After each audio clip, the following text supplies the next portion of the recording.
I know we're late. Are we missing anybody? I guess we're going to find out.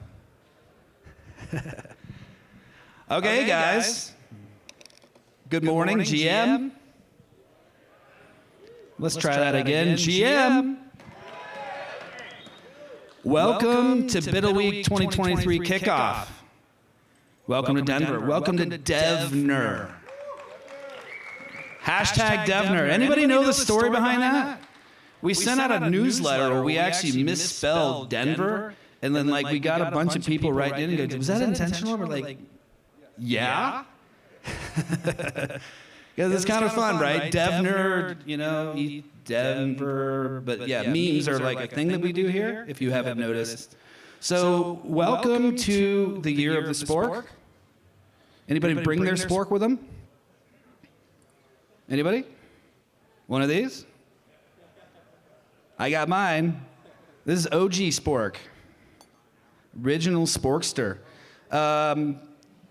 So we're going to kick into about 90 minutes of orientation. So hopefully you've got the attention span. If you don't, just leave. Go do something else. We don't care. We're live streaming it. We're recording it, so you can always come back to it if you want. It's not a big deal. I'm going to go through some high-level meta, sort of beginner, sporked out, ETHDenver stuff. So welcome, Bufficorn friends. We're going to talk a little bit about the Bufficorn, but we're not going to talk a ton about him today, actually. We've talked a lot about the Bufficorn historically. We're going to actually talk more about one of his friends in a minute, but I'm going to start with just framing why we're here and what we're about. So there's really three things that we focus on for ETHDenver, Biddle Week, and the whole experience, and it's about community, education, and biddling. So Denver is the birthplace of Biddle. So Biddle is the meme that we use to describe this creative expression that we do here at ETHDenver. So everybody's encouraged to build a project, express themselves in a way that's meaningful for them, and Biddle is that sort of expression of that. But it culminates with community, and community is the absolute foundation of what ETHDenver is and why ETHDenver is what it is, and that's because ETHDenver is a community of communities. So we're not a corporate conference, and I'm going to talk a minute about that, but we're a emergent order innovation festival, and we love it because it's not stuffy. I mean, I'm wearing like literally, you probably think that you're out on a Friday night having a little fun looking at my hoodie here that I'm wearing, but we don't care. Embrace the weird, right? So the community is about being you, doing it your way, and then finding your crowd that actually fits in to the larger ETHDenver community. And then education, we're offering almost 300 hours of free content. It's free to attend, free food, free swag, free all sorts of stuff, and free experiences. So at the end of the day, this is really about welcoming the next generation of people to the Web3 movement. And to give you some frame of reference here, if every person who came to ETHDenver last year shows up this year, over half of the attendees will still be brand new. That's insane if you think about that, especially in a bear market. Bear market, like, tell that to my sponsorship crew who's got a line out the door waiting to be able to be a part of our community of communities. So we're very honored and grateful that you're here. This is, for me, like this is like my Super Bowl. This is the thing that I look forward to. If you don't know who I am, my name's John Paller.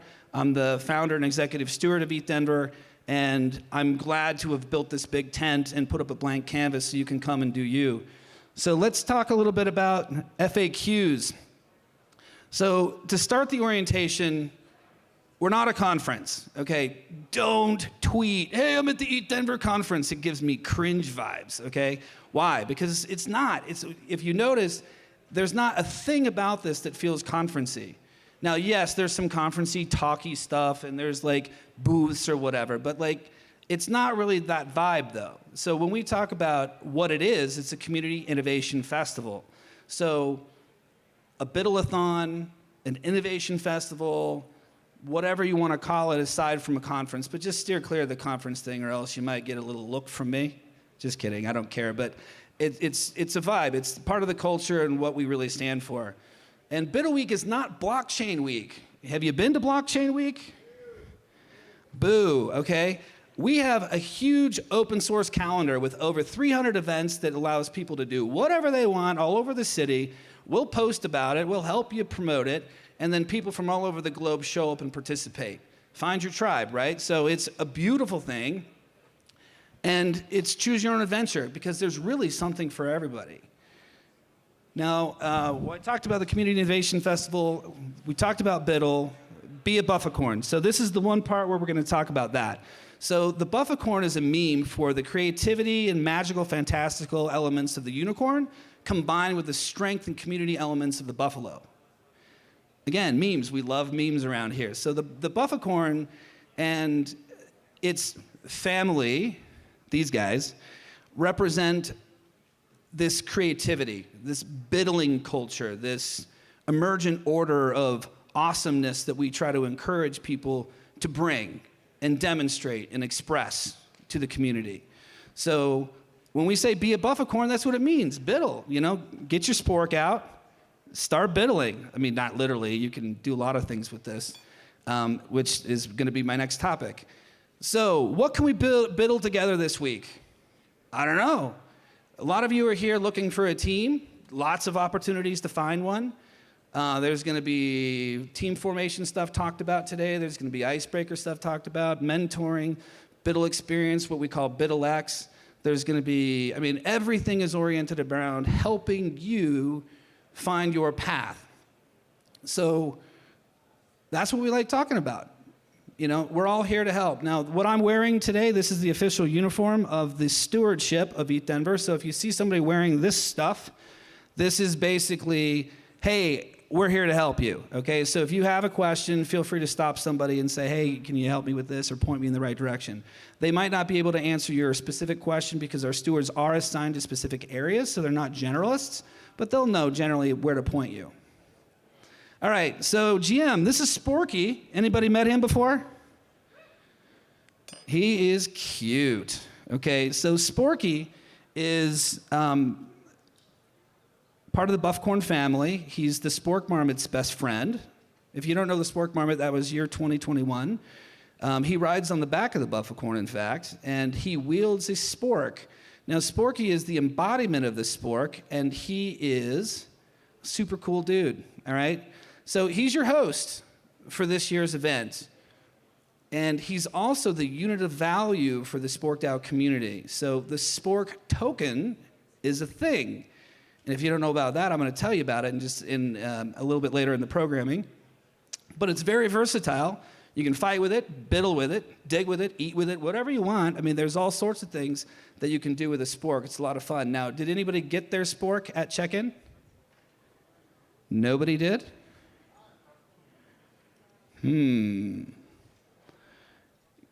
somebody who's talking to the swag folks find out what happened to the sporks? All right, so here's a promise. We have, for the first 5,000 people that checked in, you're supposed to get a spork, custom, engraved with ETHDenver on it. Swag folks, if you can hear me. So if you didn't get one, please go back at some point and ask for it, okay, because you'll get one. And they might have changed that, actually, now that I think about it. So maybe you had to go to the swag store to get it, and not at check-in. But that's, I think, correct. So check out the swag store. Go check that stuff out, because there's a ton of sporky stuff. So in any case, I'm going to bring up one of the co-founders of the ETHDenver meetup, and OG ETHDenver steward Kent Barton. Kent? You got your mic on? Do I have, hello. Good Thank to you, see John. you, brother. Good to see you. Hello, friends. So back in the day, just to give you a little backstory on this, I showed up to the meetup back in, I think it was 2016, and I was like new to the Ethereum idea, and I was like totally misguided in what I thought decentralized technology was gonna do. But Kent was leading this little meetup of, what was it, like 10 or 15 people at the time? We had a good 100 at the time. It had grown. Yeah, well, it wasn't this big, though. No. But then in the spring of 2017, it blew up. Our meetup scene here was like 300-400 people with a waiting list. And it was like, what is going on with all this? So what we realized was there was this interesting vibe that Colorado has that mixes really well with the Web3 ethos. So I was talking to Kent, and I'm like, you know what we should do, dude? We should put all this creativity to work and do a hackathon. And he's like, I don't know. We tried that once before. And I was like, no. I was like, we're going to do it where we're going to bring people from all over the world, and we're going to make Colorado a destination of choice for innovation for Web3. And the guys in the room were like, I don't know, man. We're Colorado. We're a flyover city. And here we are. So welcome to Denver. Kent, I'm going to let you do your thing here and take it away. You got about 10 minutes, and I'll be stalking you. All right. Just flip me the bird when it's time for me to get off or something. Yeah, so you got the clock to the left there. You can keep an eye on it, but take it away, man. Thank you, John. Good morning, everybody. It's time to wake the fuck up. It's been a week. Thank you so much for coming. As John alluded to, talking about us stewards, and this applies to the entire ETHDenver crew and community. We're here for you.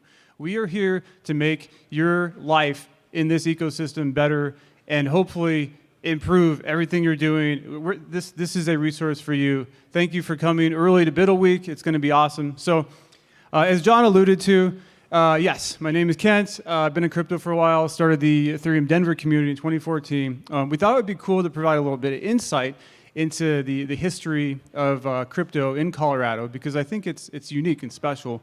And I'm going to talk also about some of the unique ethos and values that make this community so cool. So I originally tried having ChatGPT write a little bit of a spiel just to see how it would work, and it was I would describe it as blandly inspirational. So instead, I'm going to use a drug trip analogy for this. So you're about to embark on essentially a 10-day trip, and it's going to be mind-expanding and possibly life-changing. And as with any proper trip, set and setting is very important. So let's talk about set and setting. One of the most important things with this is a green field. It's one of the beautiful things about Web3 and crypto and Ethereum is there are no rules. You determine what you want to do. Nobody can tell you what to do. There's no playbook, and it's up to you. This is one of the most beautiful things. For everybody here, who is planning on hacking, just quick show of hands, who's going to be doing NFT stuff or planning on NFT stuff?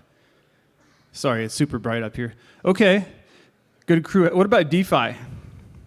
Nice. How about subversive privacy tech to act against a stalwart against authoritarian regimes? Yes. More important than ever in this world. I see you, man. That's awesome. But again, you can do whatever you want. We don't pigeonhole you into something. This is your show. You determine what you want to do. Choose your own adventure. So yeah, back in the day, believe it or not, the crypto scene was pretty much only Bitcoin, and it was awesome back in the day. Back in the day, Bitcoin maximalists did not exist.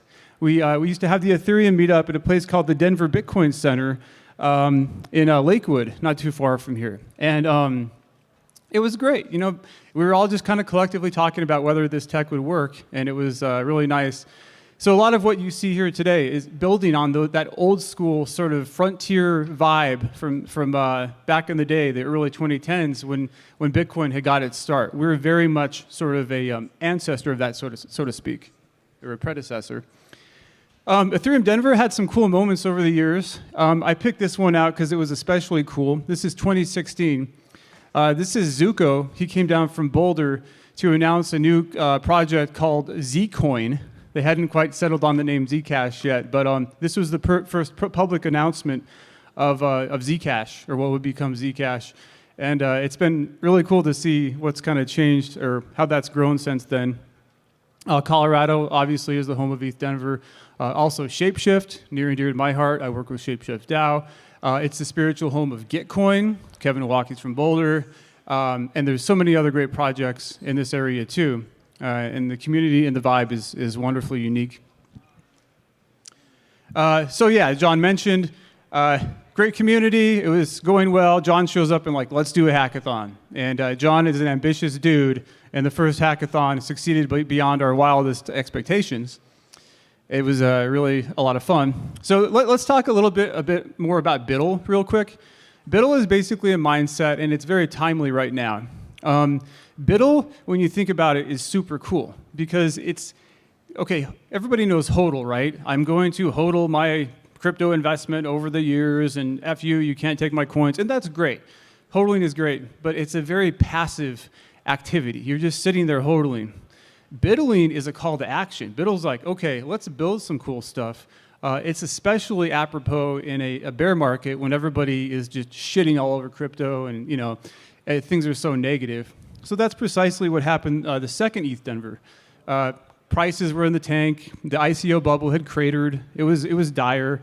But the call to action, I remember John talking about this nonstop on Twitter, and it really spread, is biddle, biddle, biddle. So sure enough, it worked out. We had people show up at the second ETHDenver, and unlike the narrative you might hear in media or whatever, or online, it was thriving. It was actually bigger than the first event. So the biddle mindset worked. The next year, 2020, still in a bear market. It just seemed to be going on and on, but yet ETHDenver Part 3 was more vibrant and awesome and special than ever. It was people were truly building. So anybody in that space kind of had a deep sense that, hey, this is actually going to work out. There's a critical mass here. And sure enough, it did. We came out of that environment, and there is now game-changing, world-changing applications being built. Thanks in large part to the efforts of developers like you guys and builders like you guys who are actually taking the risk and basically pushing back against that narrative. So basically, Bufficorn and you, by seeing through that hype, by avoiding the media narrative, by not listening to friends and family who are like, crypto, well, didn't that hairy guy just scam all of crypto and going to jail? Like, screw that dude. No, you understand that clearly that there's a disconnect there, and you understand the reality of it. So thank you for pushing through all that and being here this week. Okay, really quick. I don't want to hit you with too many words, but one of the coolest things about ETHDenver, I think, is that arguably more than any other event in the space, it inherits the fundamental properties that make decentralized blockchains like Ethereum special. So what are those? Censorship resistance. There are no gatekeepers. Nobody can keep you out. This is not some cool people's club where it's some sort of elite thing. No, it's open to all. Universal access. Anybody around the world can join and collaborate. I think last year we had over 110 countries represented at ETHDenver. It's probably going to be more this year. It's truly global. Transparency, build and publish your team's code. Of course, it's all out in the open. It's the antithesis to the closed gardens of Web 2.0, this old, dying business model that I think everybody is pretty sick of and skeptical of. Permissionlessness, build whatever you want. Nobody can tell you no. This is the nature of Ethereum. It's also the nature of the hackathon. This is your adventure. And finally, positive sum, collaboration over competition. People have made the mistake over and over in crypto, treating it as if it's a, fighting for the same small pie. The fact is, it's a growing pie. We don't have to worry about mindless competition. Let's figure out ways to collaborate. It's positive sum. All right, I think I got a few more minutes. I'm going to haul ass. So ETHDenver essentially is a big tent. One of the most fundamental and important things we do for this to make it inclusive is no paid tickets. We want to make this have no financial barriers to entry. At ETHDenver, we don't care about any of your attributes other than, are you an awesome human being? Do you want to build cool shit? Let's hang out. Another defining thing, maximalism sucks. So I'm of the belief that someday humans will colonize space, and maybe it might look like that. But we're not going to make it to space if we blow each other up over ridiculous tribalist bullshit. Crypto is a way to build outside of all the typical tribalism you see with humans. However, of course, you have maximalism in crypto as well. Not at ETHDenver. If you want to talk about other blockchains, right on. As you walk around, you'll see other ecosystems involved and people building on different tech. Embracing a panoply of blockchains is crucial because we can learn from each other. We can figure out how to collaborate. If you want a maximalist conference, there might be one down in Miami in a couple months. Props to my buddy Marcus Hearn. I don't know if Marcus is here yet, but he pointed out that we're reaching a singularity now where chains can actually, thanks to bridging and common dev tooling and EVM chains everywhere, the silos between blockchains are being broken down more than ever. So as we enter this singularity, the notion of maximalism seems even more absurd than ever. Okay, 2 more slides. So this one is a little bit higher level, but this is basically my crypto is going to change the world and make it a better place slide. Institutions have a reason, a vested interest in keeping humans divided. They want to divide humanity. Whether it's partisan media, governments, corporations, you see this all the time. Crypto is a way to build beyond that, to coordinate voluntarily outside of the strictures of these other institutions. And by doing that, I truly think we can make the world a better place and get away from this idea that humanity has to be inherently divided. It sounds optimistic and a little bit utopian, but you know what? This is crypto. Let's think big and think positive. So that's it. Have fun, be cool, be mindful as you're hanging out in the community. You know, this is, people think of us as a bunch of tech bros. Let's show them different. This is the opposite. We're here to just, spread the virus in a good way. So thank you. We love you. Have fun. Thanks, Kent. He says he's a little utopian and optimistic. You don't say. Now, he is. He's actually incredibly optimistic. I love Kent. He's a fantastic inspiration for what started as a very small thing here in Colorado. And frankly, without him, we wouldn't be here. So if you get the chance, say thanks to Kent at some point, because he's a good dude. And he does just want to hang out. It's kind of funny. He says that, but he's like, he does. All right. Who's got their Bufficorns? Who's got a Bufficorn NFT? Who doesn't have any flippin' idea what I'm talking about? So there's an NFT project called the Bufficorn Biddle Brigade. It's on OpenSea if you want to get one. It already minted out last year, so I can't sell you any. But there are private spaces and places, rare swag drops, all sorts of cool stuff that if you own one of these, your little badge that's got the ticket gating on here, it actually unlocks a bunch of stuff. So like, it's a good thing to own one in case you don't. But we're going to now talk about diversity, inclusion, and community. So Lee, you want to join me? So Lee has been a part of the community since the very, very beginning. They were our first diversity steward back in 2018. So OB, original Bufficorn here. So why don't you take it away and talk a little bit about how we do things here when it comes to making sure people are invited. Yeah, certainly. Well, hello everyone, and welcome to ETHDenver 23. Woo!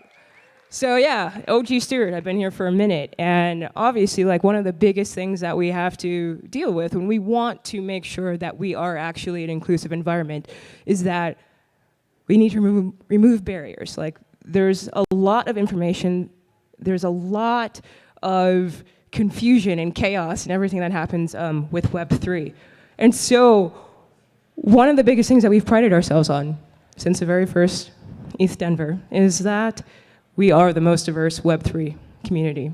And so that comes with great responsibility, right? And so every year, we're a little bit better, a little bit bigger, and a little bit more intentional. And so, yeah, just trying to make things happen, trying to make sure that everybody feels welcomed. And I mean, I'm standing up here in front of you all today. I use they, them pronouns, and I'm trying to carve the way so that people following don't have to deal with as many roadblocks and barriers. And so here we are, again, just trying to make things happen, trying to get more people involved, and trying to make sure that Web 2 mindsets get left behind. And so, yeah, thank you. Yeah, and so like I was saying, trying to remove barriers. You know, we could easily be charging $500,000, $1,500, $15K. ETHDenver is free. Like, do you look at around you right now. Look at where you are. Look at where we're about to go, and this shit's free. All right? So just keep that in mind. We are making things happen. We are making moves here. And so, and one of the biggest things with Web3 is just education. And so providing a means for people to understand what's going on, to ask questions, to feel safe asking these questions. And then we've got free food and swag. Like, not only do you get to come here, we feed you and put you up, right?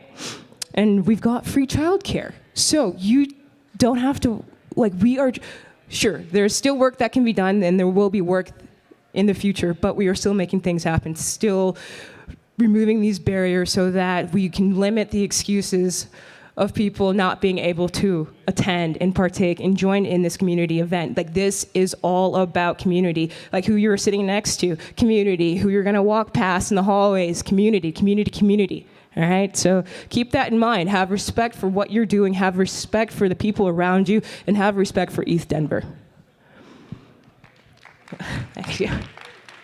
Yeah, and we've got community scholarships, and we've had scholarships going on like since the very first ETHDenver. I remember putting lots of effort and time and explanation into making sure that people understand that we had this and that we were able to provide a means for people to get here. And then you are here to be you. And like I said, with community, like, we embrace it. The more unique you are, the more you have to offer, right? And so we're not trying to stifle that. We're not trying to put that down, not trying to put baby in a corner, all right? So be you. Embrace it, get it out here, share it, learn it, and love it. And so, like I said, we're just removing barriers, making things happen. And then, like, even on March 1st, this Wednesday, one of the events that I'm throwing is Biddle ETHDenver Unique. And so, again, education. The first part of this event will be about helping people understand what's going on in Web3. So if you have questions, come. If you don't have questions, come and be a support to somebody else. And then we are providing team leads for people who are novice with their Web3 skill set, and they want to actually partake as a biddler but might be a little timid. So, and then we've got food, and we've got presentations, and then we've got a special music performance. So keep that in mind, March 1st, Biddle ETHDenver Unique. So I'm so happy to be here. I'm so happy to be sharing in this with you all. And 2023 is going to be even bigger, better, and badder. So here we are. Let's make it happen.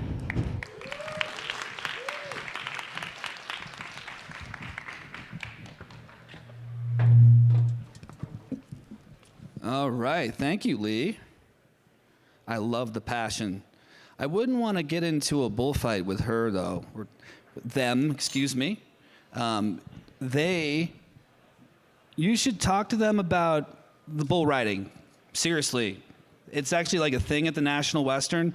And the stories are amazing. So definitely talk to Lee. If you have questions about any of our initiatives around diversity and inclusion and just how we do community and why this is important, pull them aside. It's a really fascinating conversation. So Sporked Out for Noobs. So if you don't know, this is actually my NFT. I actually own this one. This is the profile picture that I use all over the internet. So this is like literally my identity. And people ask me all the time, it's like, what the hell is that? It's like, well, it's a bald buffacorn with a super soaker and an eye patch and a rainbow grill. That's what it is. Well, you don't know? No, they don't know. But it's kind of fun. So again, if you don't have one, I suggest you go get one. But in the meantime, we're going to talk about this thing called SporkDAO. So we get a lot of, what the fuck is SporkDAO? And how the hell does that have anything to do with ETHDenver? So we're going to talk about it. And this is the TLDR, and I've got a little bit more meat and potatoes behind this and some slides. So bear with me for a minute, but this is really important stuff because it does affect you. Most of you are here as members of SporkDAO. So if you paid attention during the registration and application process, it gave you an option to join SporkDAO. Okay? So legally, it's a cooperative, legal wrapper. So we did this for particular regulatory reasons to legitimize the effort. This is a geocentric thing, so this is not an ethereal thing like a DAO with people all over the world, even though we do have members from all over the world. It's in Denver, so we had to have some legal legitimacy to this. So we did a bunch of research, talked to a bunch of smart people, took years and years and years to frame this. We first started talking about turning ETHDenver into a DAO in 2019. Actually, on main stage, I said that. We're going to turn ETHDenver into a DAO, and we have. So in 2021, we did that. But we're owned by our members. So just like any other co-op. So think about this as like REI for events, in simple terms. You are a member, are an owner in this. And we're governed by a board of stewards. Now I'm going to talk about governance in depth here in just a second. And we use this thing called SPORK as a community patronage token to represent the unit of account that of ownership or rights to profits that you are entitled to based on if and when a profit distribution happens. And there's ways that we actually generate accrual of value, not just outflows in terms of events, expenditures, and buying things, but we actually make investments and we do cool things through the ecosystem to actually create regenerative economic gains coming back to our members. So to go deeper, what is Spork DAO? So there's this thing called limited cooperative associations. And Colorado is the leader in LCA legal statutes. So if you look at how the national statutes are framed, a lot of that's pulled from Colorado code. So we refer to this as an event DAO with a legal wrapper or a digital event cooperative. So it's like a thing. This isn't just like, oh, it's an event, you know, somebody else owns it, I show up, I eat food, I go home, they're extracting from me. No, you are an owner. Now the parent DAO to the meta DAOs is Spork DAO, and the meta DAOs are ETHDenver and Bufficorn Ventures. So these DAOs are owned by the parent. Legally, they are entities unto themselves. So Spork DAO, though, from an ownership standpoint, owns them, which means you have fractional ownership in them as well. As I mentioned, in May of 2021, we spun ETHDenver out of Opolis. So Opolis is my day job. If you don't know what that is, please come find out. Yes, Opolis is cool, but we didn't have a way to fund anything. So I seeded the original checks to ETHDenver to invest in kind of getting the initial sponsorships going. And as a result of that, I mean, somebody had to sign the contracts and take all the risk and all of that. But then we spun it out, right? So as a result of that, Opolis owns 10% of the Spork Treasury, which is $528 million. So a very small amount comparatively.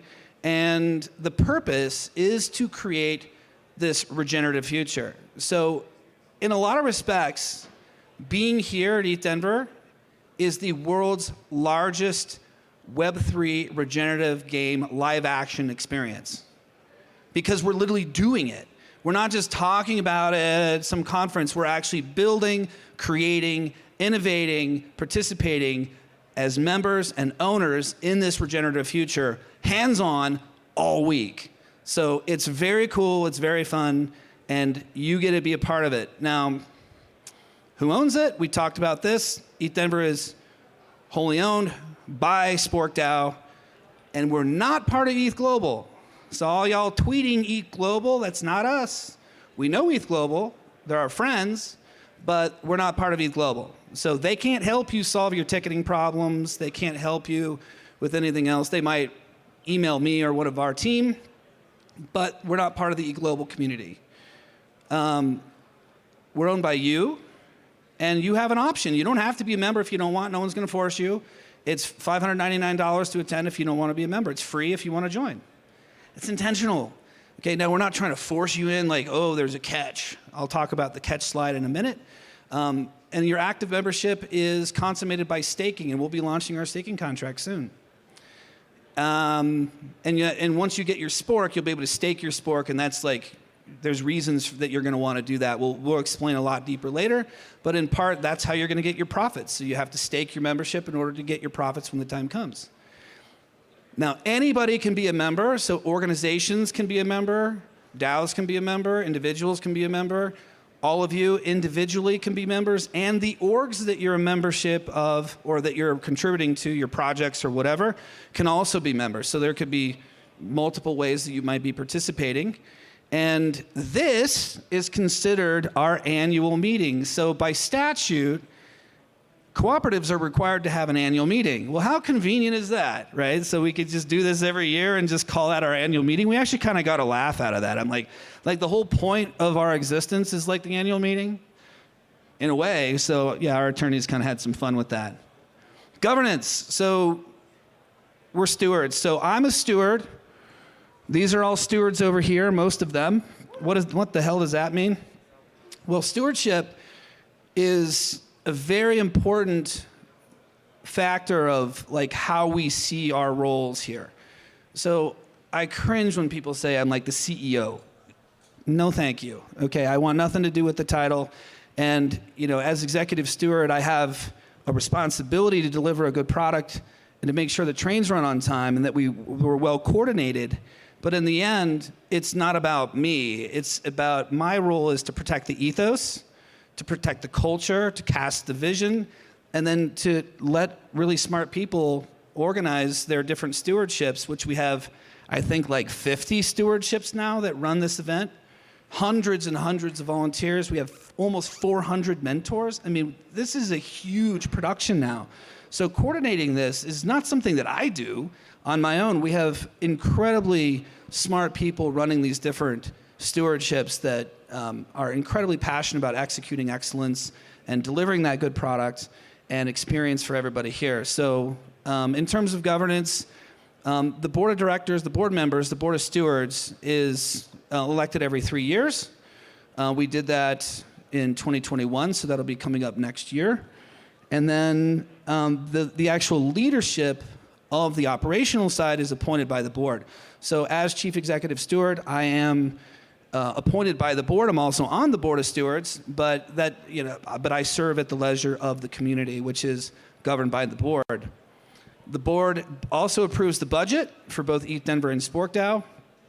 And we're going to be giving a bunch more transparency to the community very soon on all of that. And then eventually, we're moving governance to the community for a lot of things. Now, you're not going to get to decide what kind of coffee we put in the bodegas or whatever, because that'll be operational decisions. But strategic things, ethos things, directional things, even investments will largely be handed down to the community in some capacity. So those decisions are being discussed in some working groups amongst the board of stewards and some community members now, and we're going to progressively decentralize over time. Now, why are we doing that? Well, let me tell you, if you've seen any DAOs that go full decentralization right out the gate, not going to make it, okay? It is incredibly difficult. Moloch is a son of a bitch, okay?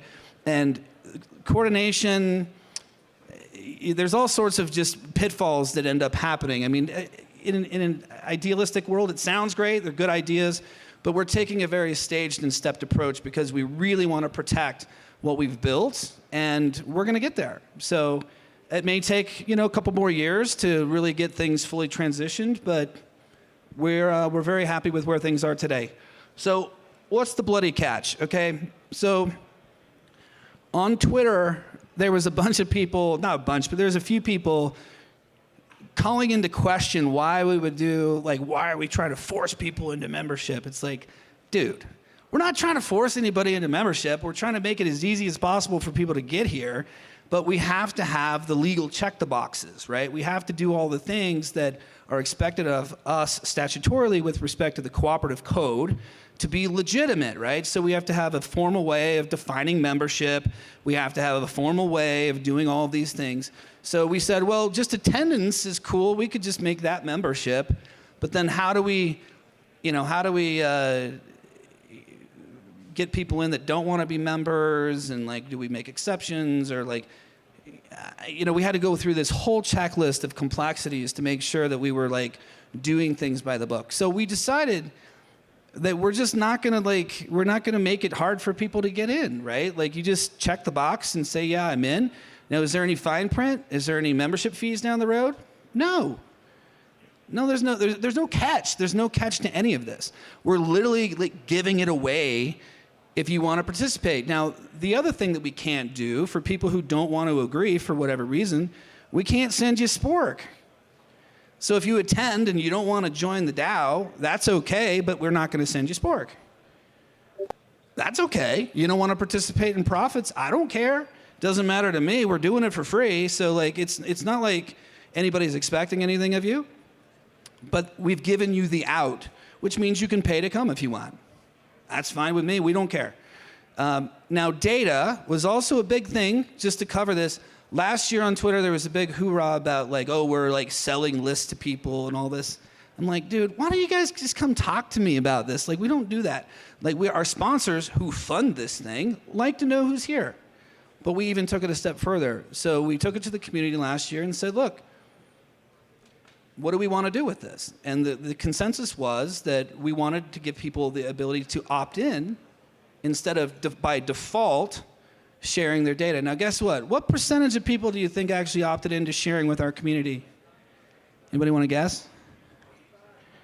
Close. Anybody else? What's that? No, that's too high. Right between the two of you is 80%. 80% of people opted in to share their data. Okay, now we're not sending it to Microsoft and Google and stuff. We're sending it to like startups that are trying to build communities. Our sponsors are largely immersion order Web3 projects. So they're part of the community. We're literally sharing with ourselves, right? So it's not some extractive corporate model that we're doing, but you get opt in or opt out. So it worked out, didn't it? Pretty cool. And pretty fantastic. Now, this is the last call to action I'm going to give you on this. This concept of stewardship.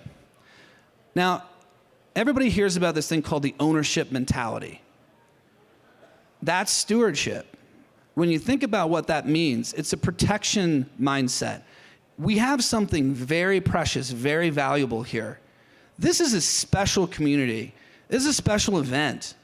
The vibe that's here, you're not going to find this anywhere in the world. I dare you to show me. I go to all the events, and some of them are kick-ass, they're great. But this is special. So, stewardship. Put your stewardship on. You know, think about how you carry yourself. I'm not saying don't be weird. I'm not saying don't be yourself. I'm saying steward while you do it. Express your creativity, but be a steward while you do it. You're an owner. You're not just a contributor or a consumer. We're building shared value here. We're living the Web3 dream all fucking week. Okay? So let's do it together. So put your stewardship on and let's roll. Okay? So what else? Anytime you want, you can opt out. Rage quit if you want. We don't care. There's no penalty. There's no subscriptions. There's no extraction. There's no nothing. It's literally choose your own adventure. If you want to be here, be here. If you don't, that's okay too. I'll say it again, never fees, never fees, never fees. We're not trying to extract anything from you. So anybody that posts at me on Twitter about that crap, I'm just like, this is why I'm doing this, because like everybody has these misconceptions or assumptions. It's like, I'm not surprised that people would think that, but that's not what we're doing at all. We are mandated to look after your best interest, your experience, your ability to express creativity, your experience to build a team, a project, and ultimately end up on the final stage Sunday, March 5th. Winning big prizes is our goal. Why? Because that advances the Web3 narrative. That creates shared value for our community, and ultimately your long-term success brings value back. And I talked about that, doing that through Bufficorn Ventures. So Russell's going to talk a lot about that later on. I'm not going to get into Bufficorn Ventures. And again, profits are distributed to you. Profits? What the fuck? Wait, is that a security? Spork? Okay, you know anything about co-ops? Co-ops. There's a concept called patronage. Patronage is the method by which co-ops distribute value back to its membership. So we're a limited cooperative association, so we're not selling tokens to you, we're giving them to you to denote the value that you've contributed. So you hold them, and then when the time comes and we decide that we're going to declare a dividend, a patronage dividend, let's say you own 0.1% of the total supply, well, you're going to get 0.1% of the total profits. Easy as that. So how do you get Spork? Contribute, build projects, sponsor, speak, volunteer, steward. There's a whole distribution of this that I'm going to talk about next. Okay, Spork Vitals. If you don't know, 528 million, that's a meme. If you don't know, 5,280 is what? 1 mile. Okay, so we're where? Mile high. So 528 million. We love memes. God, do we love it. It's so ridiculous. But it's fun. Okay. So there's a diminishing number of spork distributed annually. So the tokenomics start at a big number and kind of go like this over time. Every event year has its own distribution. For 2023, 5% of the total token supply, which is 26.4 million, will be distributed. And also for 2024, so next year will be the same. And then staking, so 26 addresses staked enough spork to get a free spork whale ticket. So in other words, they're not paying for a ticket. They've contributed enough to the event over the years to accumulate enough that they just stake them in the application contract and they get a free spork whale ticket. Pretty cool. And then at least 740 addresses staked at least one spork to get priority review, which means they jump the line. So you're going to want to do this going forward. We're going to create more and more opportunities, not just to own and earn spork, but to stake it and create additional value for yourself. So as you're thinking about how you can contribute this year, sponsors get 7%, merch, you can buy and get spork, speakers get spork, stewards, community miscellaneous, attendees, each person gets 52.8 spork, memes everywhere. It's so ridiculous. Bufficorn Ventures investors, Biddle submissions, Biddle awards. Okay, now the Biddle awards bucket here, I'm going to point this out to you. There's not that many people in that bucket. If you're a winner, you get a huge amount of spork for winning. So there's a huge incentive, not just to build, but to build excellence and end up on the stage at the end of the week. There's some Board of Stewards discretionary stuff and then volunteers and crew. So all of this is published. We're actually going to be putting out some new Medium pieces on some of this, Josh, right, at some point? All right, so now I'm going to invite my good friend Shannon Ewing. The fabulous Shannon Ewing. Does anybody not know Shannon? Everybody knows Shannon. Oh, hush. You got to turn it on. Is it on? I think so. Oh, you're I on. think we're good. So you want to talk to me about Biddle Week, perhaps? Yeah. Well, let's talk about Biddle Week first. So if you don't know, I'm just going to introduce Shannon real quick here. Shameless shill, because she loves to hang out on the backdrop and not be out on the stage talking too much like me. Like, yeah, she thinks I like doing this. I'm actually an introvert. And yeah, sell that somewhere else is what I get told, but I am actually. Well, before we do this, okay, so Shannon is, we talk about stewardship. She leads our sponsorship stewardship and also our VIP stewardship. In some respects, she kind of flows over there as well. She's been with us since 2019, and she probably has one of the hardest jobs in the whole community. And I will just say in front of everybody, that if you do not take the time to say thank you to Shannon for all the work that she puts in, then you're not a Bufficorn. What we want to do is say thank you to our sponsors, because we do. Those are the ones that made this free. They're buying you lunch. They set the whole venue up. Like, it really is, it gets chilly at events thanking the sponsors, but in this, it's like a community gathering. They care about you guys having a great time, about you guys building. Like, it really isn't just a massive Y'all commercial. notice the deflection? I try to give her a compliment, and then she's just like, no, we're going to thank the sponsors instead. No, seriously, though, Shannon does a fantastic job, and she's right. 170 international sponsors from 6 continents. 162. Yeah, plus partridge and pear trees. So I'm rounding, but close enough. It's massive. It's a lot to manage. Trust me on that. You can ask her about that. But it's a fantastic demonstration of what people are attracted to as projects. The value that we bring as a community to these projects is very symbiotic. It's actually non-extractive both ways, and it works out pretty nicely. So we're going to talk a little bit about Biddle Week, so let's do it. Let's do it. So you guys are here now. Thank you for coming early. We're super excited to see you. Last year was the first time we actually hosted Biddle Week in real life. It had always been virtual, and we thought there was going to be maybe a couple hundred people that showed up. And I thought there was going to be 20 people at a KickOff. Yeah, we got 4,000, so that was a little bit different.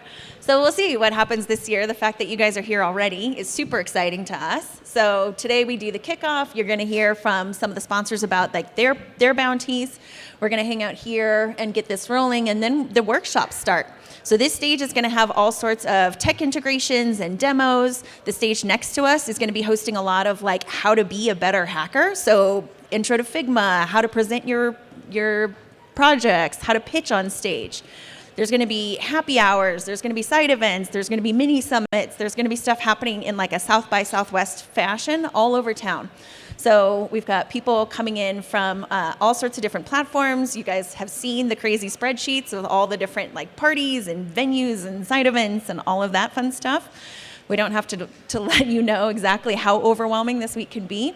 But we really, we encourage you to get a little taste of Denver while you're here. So we try to bring in as many local companies as possible, as many local vendors. We use as many local providers. You're getting a little taste of local weather today because tomorrow it's going to be like 58 and you'll be in t-shirts you don't like again. it, just wait till tomorrow. Yeah, sorry.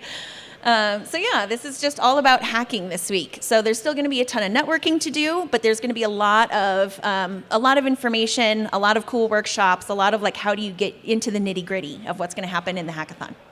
So later on in Biddle Week, we've actually got 3 venue locations. Now this is what we call the official Biddle Hub. So we're at Great Divide Brewing on Brighton Boulevard. Now if you see anybody telling you to go to Arapahoe, that is the wrong place, okay? So do not go there, come here. Now the Vibe Hotel and the Source Hotel also have stages there. They're smaller venues, but we're trying to spread things out because there are so many people, but there's a schedule that you can follow at ETHDenver.com/schedule with the listings of all of the events happening by location specific as well. And we're going to have all sorts of stuff for you to experience. So this year we've got a new and improved blockchain arcade. We've got all sorts of stuff going on in the main venue where we move on March 2nd. So we have an arcade experience. The DJ Chill Room is back. We've got the Zen Zone. We've got all sorts of fun stuff for the people who have been to ETHDenver before that you're going to remember. And then a whole bunch of new additions because this venue is gigantic. It's 400,000 square feet, and it's a total Alice in Wonderland, choose your own adventure. There's a bunch of different ways to get to the different floors. There's hidden rooms. There's hidden breakout sessions. There's stages everywhere. It's super exciting. And the creation that this team put together on how to put like all of those experiences into one venue is actually pretty freaking cool. Yeah, so everybody here hates the concept of conference. I already talked about that. Well, one of the things that comes along with conferences is this concept called the expo. Ugh.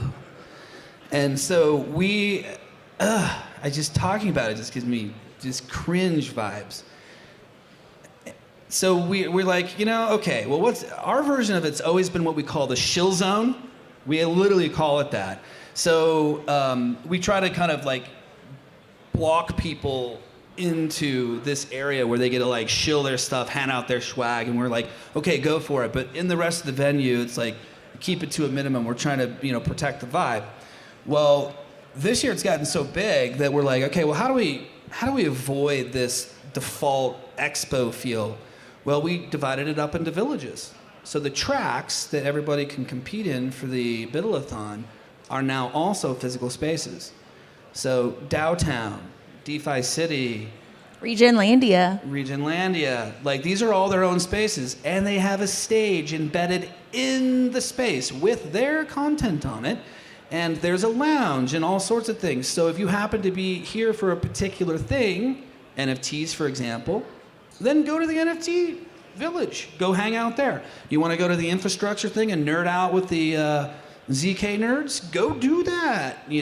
There's plenty of stuff around, but it's a lot more fun. It's color coded.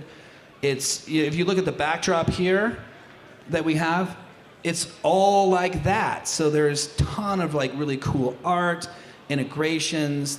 The sponsors themselves were given a palette of colors that they can integrate into their booth design.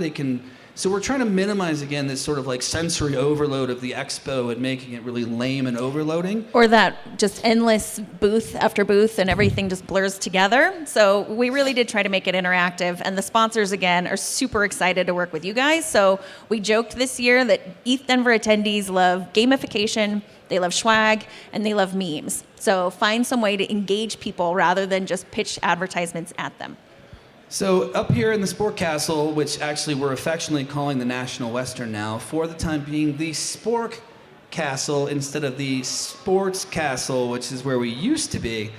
And as you attend the event, you'll see we've actually had a little bit of fun with the outside of the building as well. So you'll see. I'm going to a little alpha drop for you, but it's kind of funny. It's actually kind of hilarious what we've done to the outside of the building, but you can see it from the highway if you drive by it. Little hint. But in any case, a couple of things just to cover. Bufficorns. Go get an NFT Bufficorn if you don't have one already. It's basically you buy an asset and then you get a bunch of free stuff. So they talk about NFT utility. This is it. In-person IRL. So the Bufficorn Biddle Brigade Lounge being one of them. Free food and beverage. Thursday through Sunday, it's open. Claw machines, fun games, free swag, airdrops, all sorts of cool stuff. Go hang out, be a Bufficorn. Spork Whale Lounge. Okay, if you got 250,000 sporks, stake it. You can get yourself a free Spork Whale ticket. You can buy one if you want, or there's other ways. I may even be doing something at the end of this presentation, at the very end, that might actually get you one, so hang out. More things happening, chess and poker tournaments. So Thursday, March 2nd, Speed Chess, Texas Hold'em, $100,000 purse. Saturday, March 4th at 6 p.m. The satellites start today. So you can actually earn a spot into the main event by playing one of these satellites on Virtue Poker, which is one of our sponsors. And you can find out more at ETHDenver.com/poker. So more, just to reiterate the spaces and places of the castle, we're going to just rapid fire through these because, you know, Shannon did this earlier a little bit, but we're just going to go through it to give you a little bit of visuals. But the art, so we were the first people to do an NFT art auction in our gallery. We're still doing that, of course, and we're taking it to a whole new level. Didn't ETHDenver sell the first Beeple for like $200? We did. We literally sold the first Beeple at an art auction in 2020. You guys believe that? Nobody First had NFT. any idea what was going to happen. Well, yeah, if anybody did, it wouldn't have been $200, right? But at the end of the day, we've hatched a lot of cool stuff, and Beeple got his first NFT sale here. Blockchain Arcade, sponsored by Blockade Games. We've actually got interactive blockchain games, and AI Cartesi. experiences. And Cartesi. Cartesi, yes, as well. And we've got 20 games? That also take your tokens. So you actually Yeah. get to engage with Web3. But yeah, it's going to be super exciting. Super ridiculous fun, highly interactive, both analog games and a bunch of Web3 and futuristic games as well. So please go check that out. DJ And Chill DDR. Room, my favorite place. Yeah, totally. It's going to be great vibes again this year. It's set up in a really cool part of the venue that has like skylights. There's going to be bean bags. We're going to have chill vibes for you to listen to and like hack and just hang out and take meetings. Yeah, it's European style, so I mean it's very cool, chill vibes, DJ spinning, beanbags flipping everywhere, and like lights low, and just like, you know, I mean you can still flip open your laptop and work, or you can sleep, or whatever you want to do. We've seen all sorts of the thing.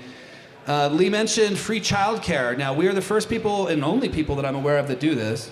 Yeah, as far as I know. So the reason for this is, again, removing barriers to participation. It's hard for parents to be able to come do this stuff, so bring your buffer kiddos, drop them off, come do your thing, biddle, go home, do whatever you got to do. We might green pill them. We might. We actually do. If you haven't seen, we have a book called B is for Bufficorn, written for kids. It was actually dedicated to my kids and Justin Moskowitz, my co-founder's kids, and this is actually the Bufficorn reading that book to these kids. It's really good fun. You can actually get it at the Bufficorn or the Buffaswag store if you want one. Makerspace, so if you're not into some of the traditional software dev type things where you're just hacking on your laptop but you want to build something, Makerspace is there. It's new and improved and much bigger this year. 3D printers and all sorts of engagement and interactive stuff to go actually create for all of our right-brainers. Biddle is more than just software, guys. It's all sorts of stuff. Zen Zone, come get a gong bath. Gong baths, cacao ceremonies, massages, yoga classes, meditation sessions. It's going to be awesome this year. It's bigger than we've ever hosted. We're super excited about this. It's friggin' massive, and it's the vibe is like super chill, super quiet. And puppy petting is coming back. Puppy petting is coming back. That was actually the most popular thing, I think, of all last year. It's puppies. Yeah, I know. It's kind of hard to compete with.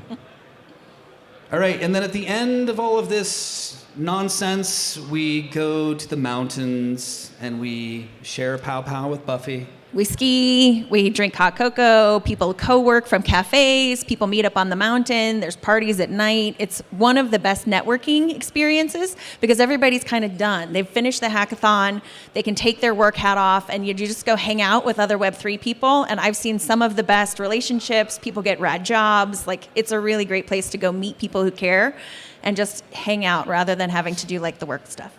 Yeah, and I think we get a lot of questions about like, hey, where's the schedule for that? There really isn't one. So it's very fluid, very organic. It's intentional. Like, we're trying not to make it anything because I mean we're just by then we're going to have done 10 days of schedules and tickets and all this stuff. No, I'm done. And I'm the guy who goes and enjoys many Colorado activities. So yeah, we just go have some fun and just kind of YOLO at the end of all this. Punctuation Buffer Swag store. So where's your swag? What happened to your beautiful scarf that you were wearing? It's like I don't have any friends on the team. I don't think you want to wear it. Where's your scarf? It's down there. All right, we got cashmere scarves in the Buffer Swag store. They're embroidered with cool cross sporks on them. We have all sorts of things that are brand new for this year. We have new hoodies, we have new t-shirts, we have all sorts of cool things. So the Golden Sporks, yeah, you got to go to the swag store, check it out.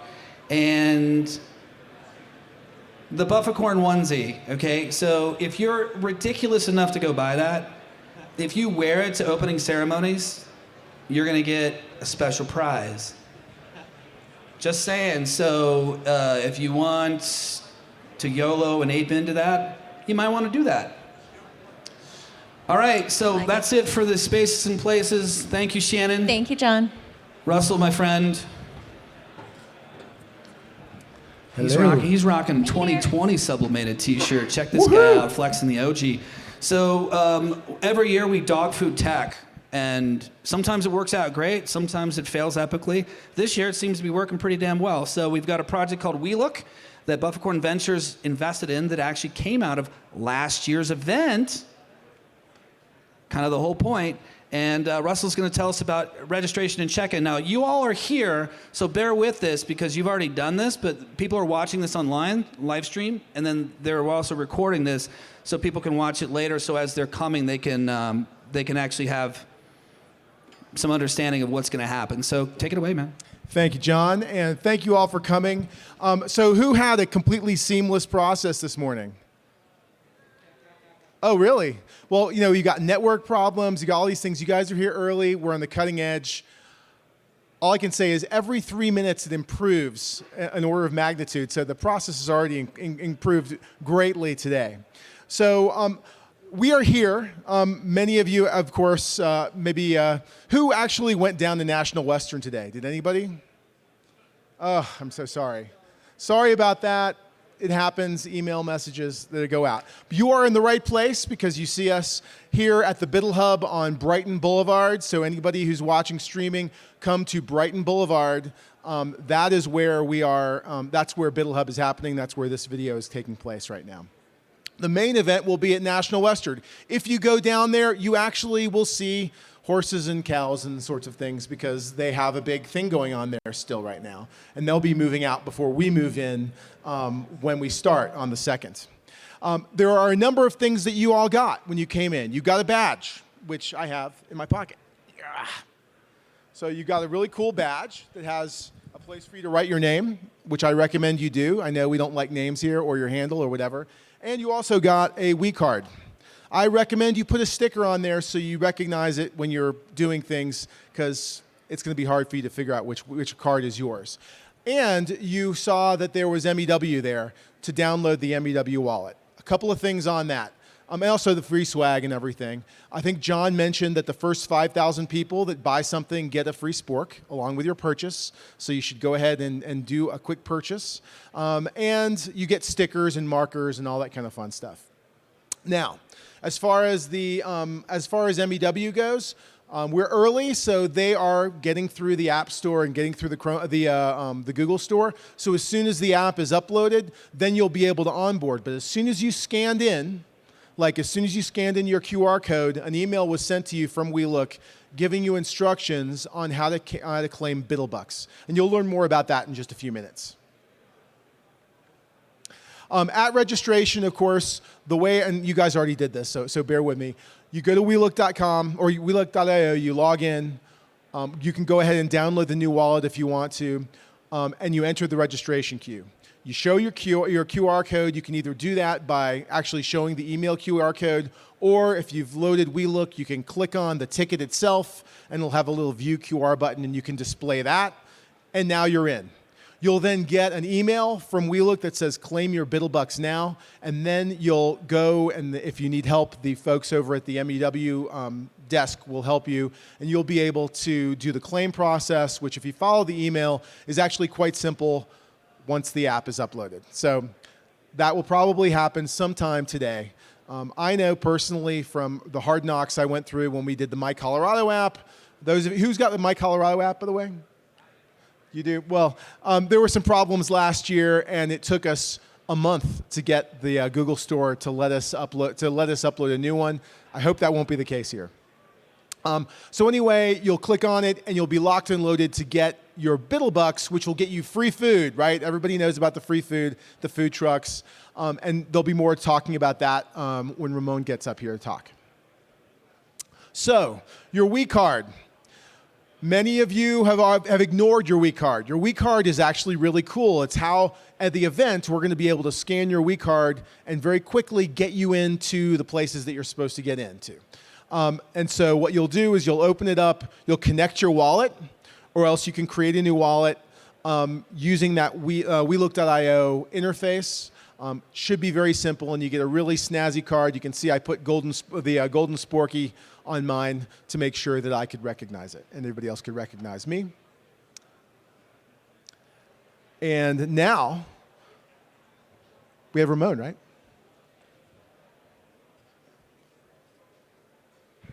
Thanks, dude. You're welcome. We're going to bring up Ramon in just 1 second.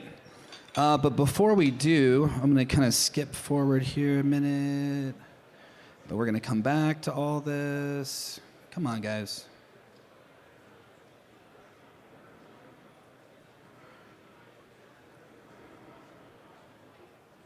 There we go. Okay. Kevin Waukee, sir. Join me. Hello, everyone. So What's up? does anybody know this guy? So Kevin's a walking meme himself, and I met Kevin. I know a walking meme. I have another meme that I love to say, that most conferences, too much talkie, not enough walkie. Mine, thank you. Thanks for continuing to push that meme, John. I'm pushing it, man. So I met Kevin years and years ago, before Gitcoin was actually even a thing, and we were running around the meetup scene, and we just had a lot of shared ideas about like what Colorado could be, what the culture is here, why we like it, why we live here, and he actually is the guy who originally came up with the Show Colorado meme. Again, memes everywhere, man. It's like so dumb how many memes we have, but it's so much fun. I came up with the idea. You did it, though. You brought all these people to Colorado. The So lexicon, good job. I put it into the ethersphere, but we co-create a lot together, quite a bit actually.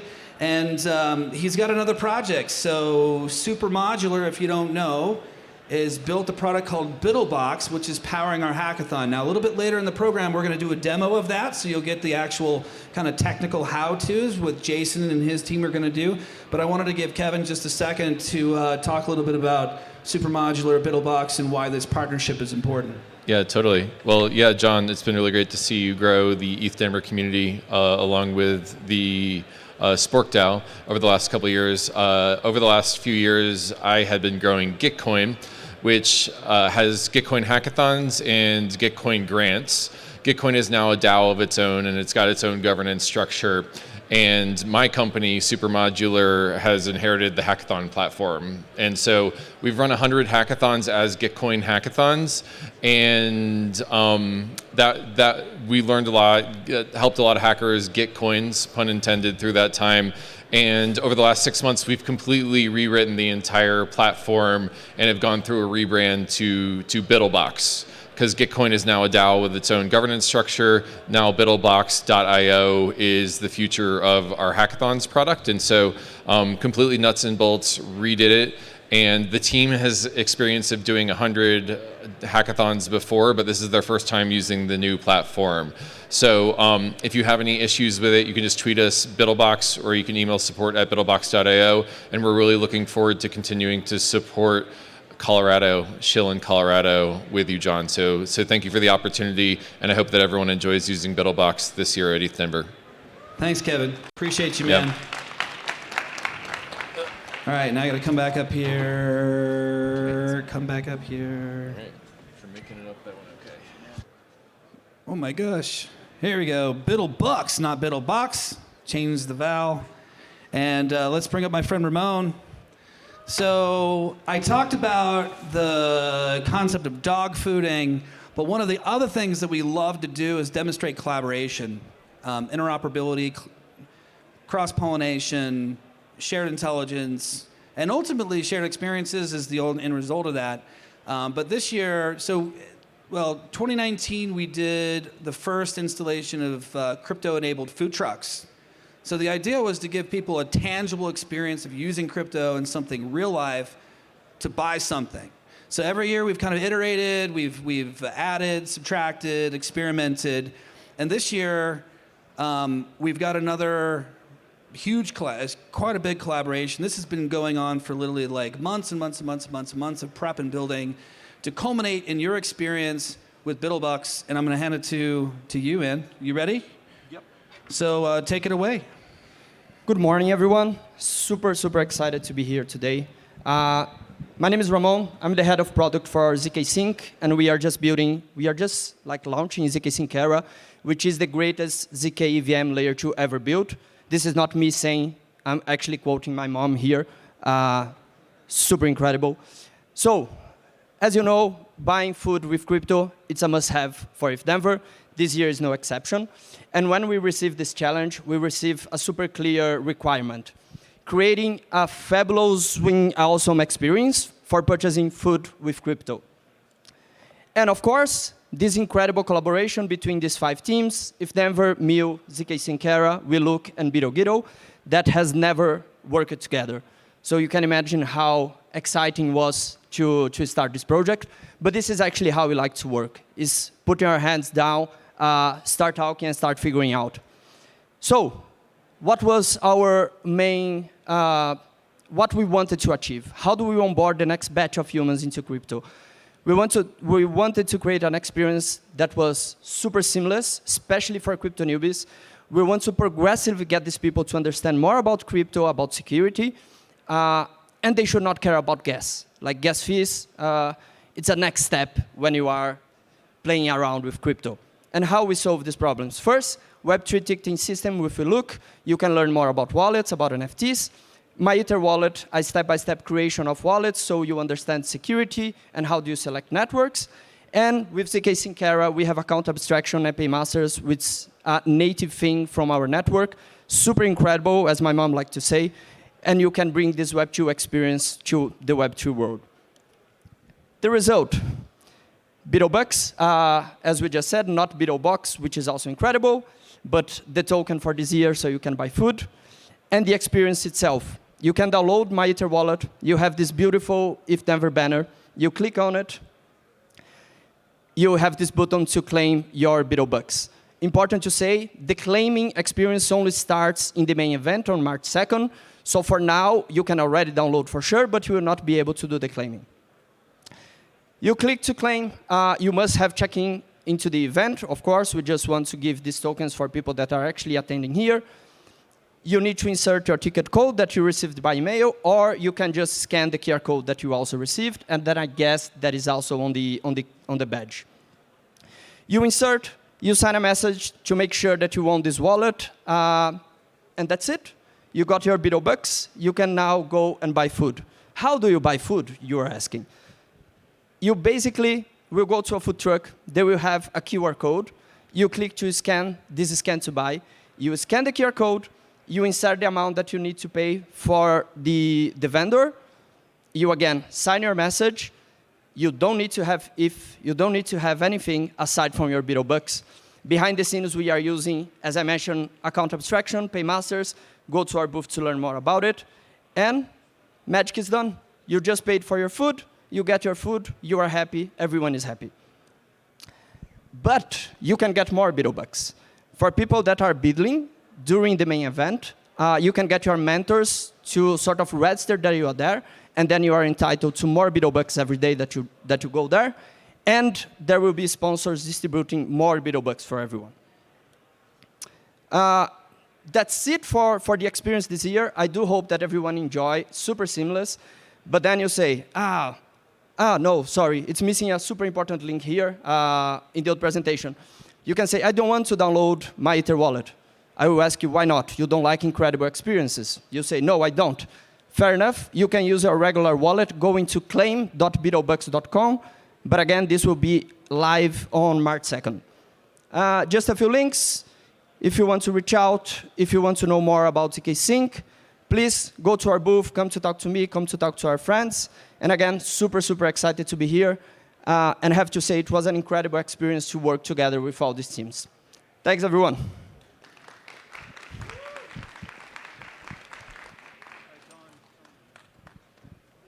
Thank you so much. No, it's fine. All right, now we're gonna get into some technical stuff. The nuts and bolts, so to speak. Jason, you ready, man? So, quick shout out to these guys. So, the support that we have to put in now for judging, bounties, biddleacts, mentoring, sponsor support, holy shit, okay? Like, it is a lot of work, and it is tireless and a lot of times thankless. So, Jason, congratulations on not dying.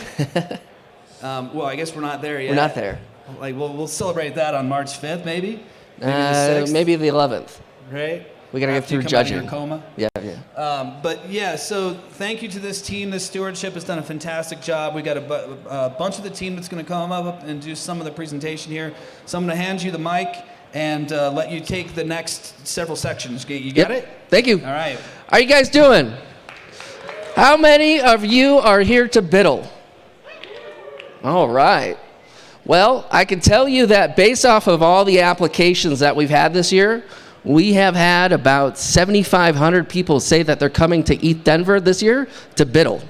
Now, as far as how many people have claimed their tickets to come, that's about 6,400.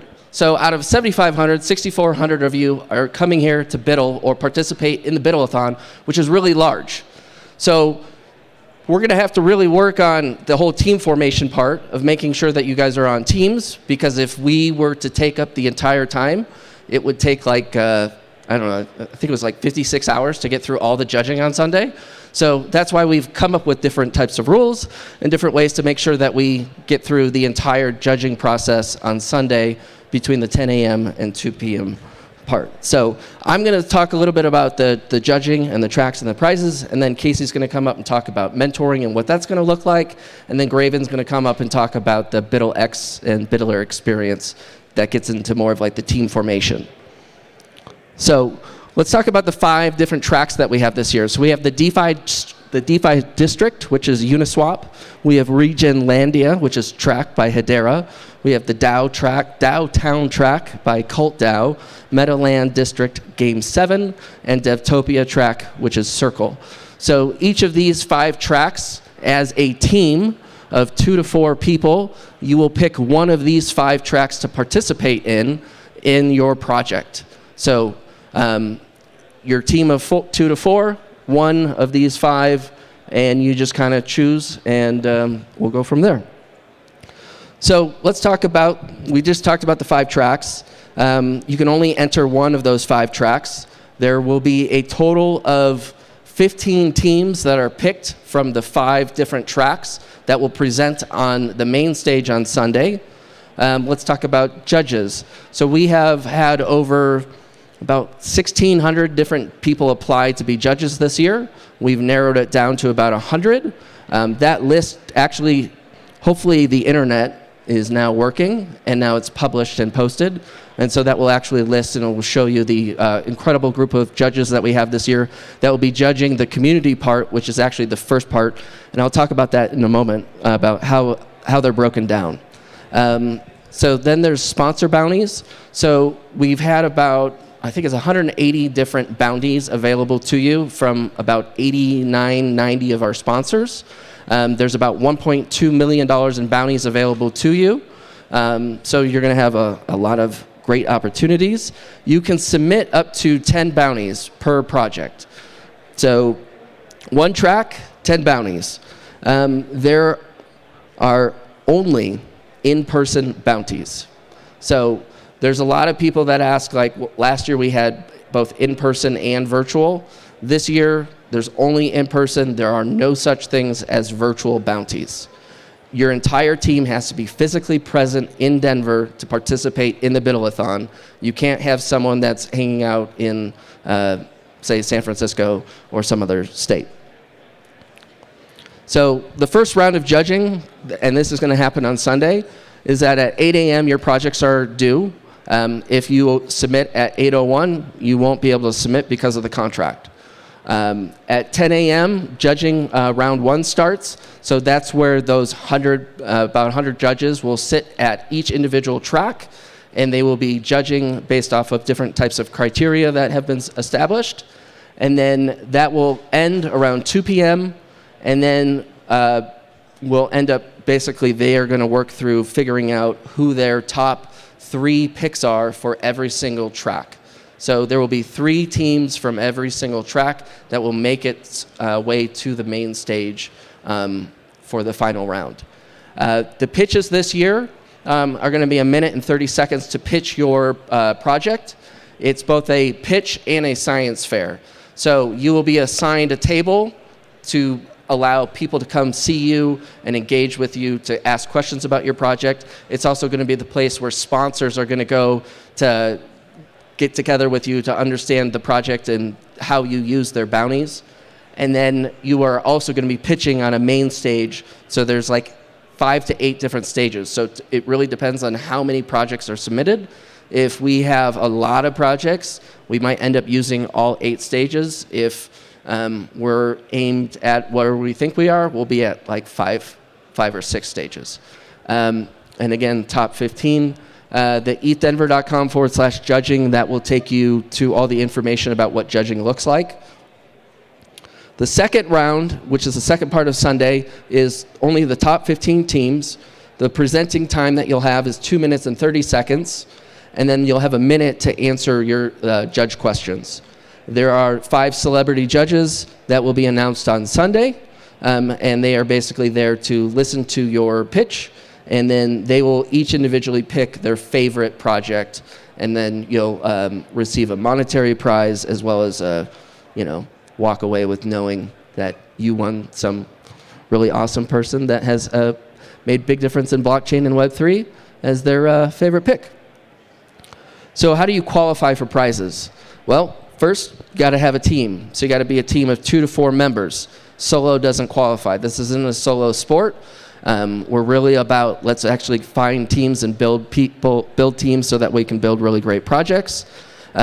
Again, you and your team must be physically present at ETHDenver to submit a project, present a project, and win a prize or a bounty.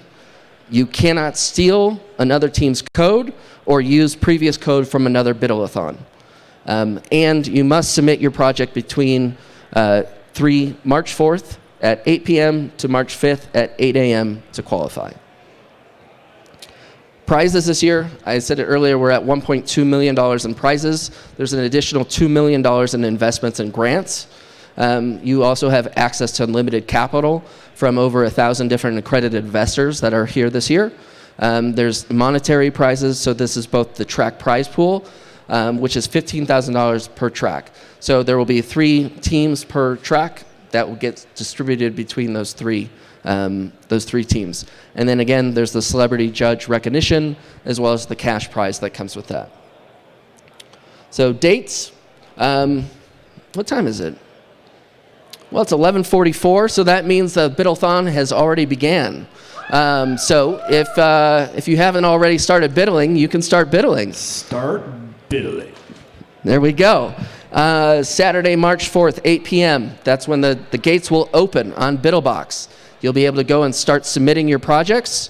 And then on Sunday, March 5th at 8 a.m., the project window will close. And if you, again, it happens every year.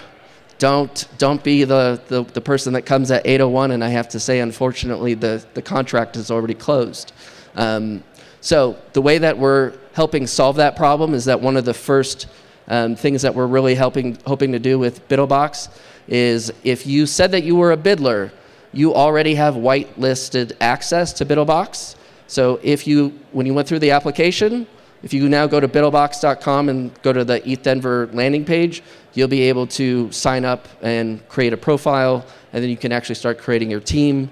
And if you didn't, we also have a form to help you guys get into the Biddle-a-thon. So also the kind of the last miscellaneous things. Now, for the last 8 weeks, we've been doing these Raise Your Sporks podcast talks, talking about how to prepare for the Biddle-a-thon. One of the most common questions that we got is, how does ChatGPT fall into play? Well, it does not count as a team member. You can use it, but it doesn't count as a team member. Don't cut corners or cheat, and be really cool, collaborate. If you don't have a team, or you feel like maybe an imposter, don't be that. We have a lot of great things set up this year. Casey's done a phenomenal job preparing for all the mentors, and Graven and Tom have been doing a great job at figuring out how to really crack the Biddler experience to make sure we can really get team formation underway, and we can have a lot of amazing projects this year at ETHDenver. So with that, let's bring up Casey and talk about mentoring. Thanks, Jason. Yeah, buddy. Urba. So welcome. This year in the mentor program is the largest we've had of all the ETHDenvers. And you can see 375 mentors are available to each one of the teams this year. I could even break this list down a little bit more, but we have founders, engineers, designers, attorneys, professionals in all sorts of categories to really help and allow your teams to flourish while you're here at ETHDenver. Before I get started too much, if you guys see, I'm wearing the onesie, the Buffercorn onesie. If anybody comes up to me with wearing one of these, I'll give them a free Buffercorn. So let that be some motivation for you. Where can you find help while you're here biddling? The mentor booths are a great starting point. If you look kind of back in the back corner over there with that yellow drape, centrally located, you'll be able to find approximately 40 to 80 mentors at any given time. And that's actually 24 hours while the event's happening. So if you guys need any help, that's a great first place to start. Obviously, a lot of biddlers here are not actually on site most of the time. Most of you guys might be in hotel rooms, you might find a coffee shop. And if you come across a problem that you think a mentor might be able to help you, we have our Discord channel. So anything that starts with mentors in the Discord will be a great place for you guys to come and find some help. The Biddle mentor desks are, like I said, open 24 hours, and a great opportunity to practice your pitches on that Sunday before the judging commences. You can head over to any of those mentored areas at the Sports Castle and practice your pitches. So that's a great way to kind of get the bugs and the nerves out of your system.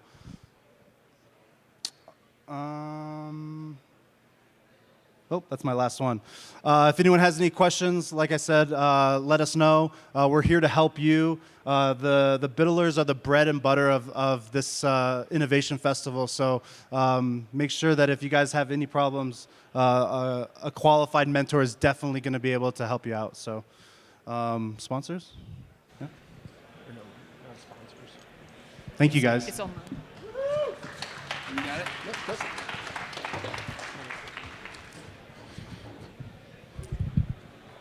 Hello. We got to get to the right slide. Hi, I am Graven. I am the Biddler Steward.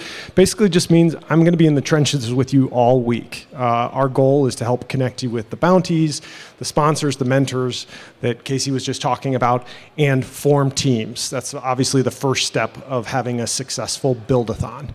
Something I'm super passionate about. I met my co-founder for a project I've been working on now for 2 years at ETHDenver, and we want that for you. So just some quick tips as you get started here.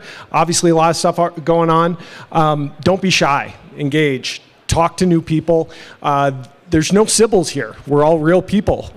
So you don't have to be worried about getting scammed when someone comes up and talks to you. Take advantage of that. It's really a magical week where you can get access to people that if you reached out in the DMs, they're probably going to have to ignore you. So just be out there, have an open mind, try to build a well-rounded team as we try to expand Web3, Ethereum, blockchain into the mainstream. We need designers, we need business development, we need marketers, all those things. So try to bring those things into your Build-a-thon team. Those are the people that are going to be up on the stage that can build a compelling narrative, have talked to users, have talked to different people, and of course, yes, build great tech too. The final thing, be clear about your goals as you're building a team. If you're here just to have fun and someone's more serious and is going to be grinding 24/7, be upfront about that. Even though this will be fun no matter what, you're going to have a lot more fun if you have a team that you've established what you want to do ahead of time. As we try to support your team building, if you're coming just as a single builder, or maybe you have 3 and you're looking for a 4th, or looking for a subject matter expert or a domain expert to fill out your team, we're going to be doing a bunch of different events and different things here at the Biddle Hub all week up until we move over to National Western. At 10:30, we're calling it a shelling time, just on the other side of those barriers. Just an open-ended time. If you're looking for a team, looking for a single person, that's the time to meet up. It'll be in between the workshops here, so you won't be missing out on too much, hopefully. Just come hang out, find someone, start a new conversation. At 2:30 every single day, starting tomorrow, we're going to have more structured events. We'll do some speed dating, some icebreakers, that sort of stuff. We'll try to not make it too corny, but it'll be a good way to get the introverts out of their shells, talking and meeting new people. On Monday and Tuesday, we will also be having some pitch sessions. We'll figure out some sign-ups, get people out here, like Casey said. Practice your pitch, get the nerves out. You can pitch yourself, your project, or your team if you're, depending on what stage in the build-a-thon you're in. And then, yeah, all day, every day, lots of people here, all sorts of events. Be on the lookout for people with Biddler badges, stewards, strike up a conversation. You never know what that might lead to. And then, of course, Discord, online, the team formation channel right there, hashtag Team Formation 2023, if you're looking for someone. So hopefully we're hitting it on all cylinders, got a lot of different options. If you are a single Biddler, come find a steward. We'll try to point you in a direction to find a team to do something great. With that, I think I'm good.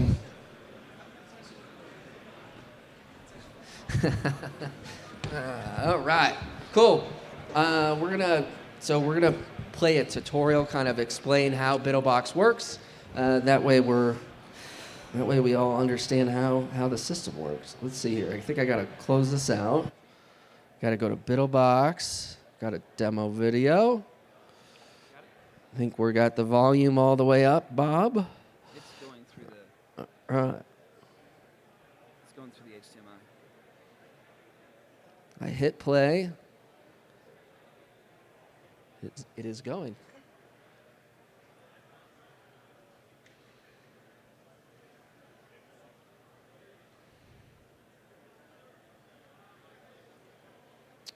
Mm-hmm.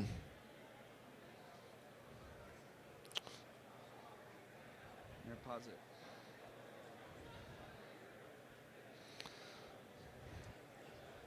Let's look. Internet.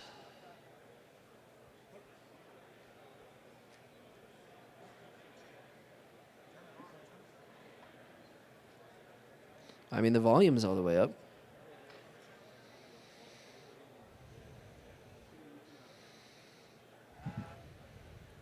give us 1 sec here. We're going to just check the audio.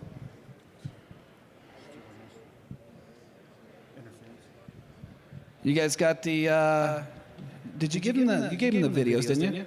So if you guys just want to load it up from the back, that'd be great.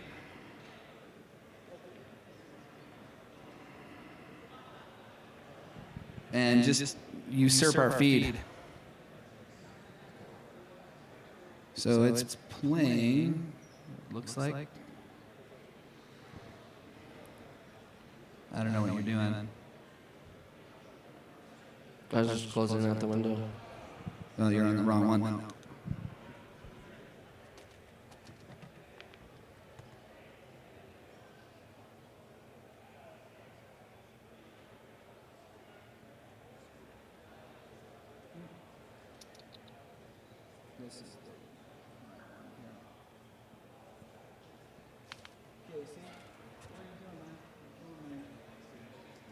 We lost the internet, Casey. It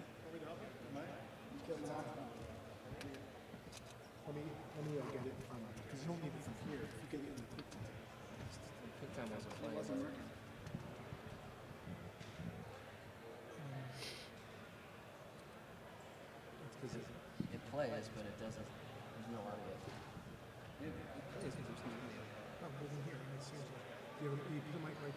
Already created an account. As you can see here, this is my private dashboard. I can manage my settings here. They're super pumped to have you come on BiddleBox to complete this year's ETHDenver hackathon.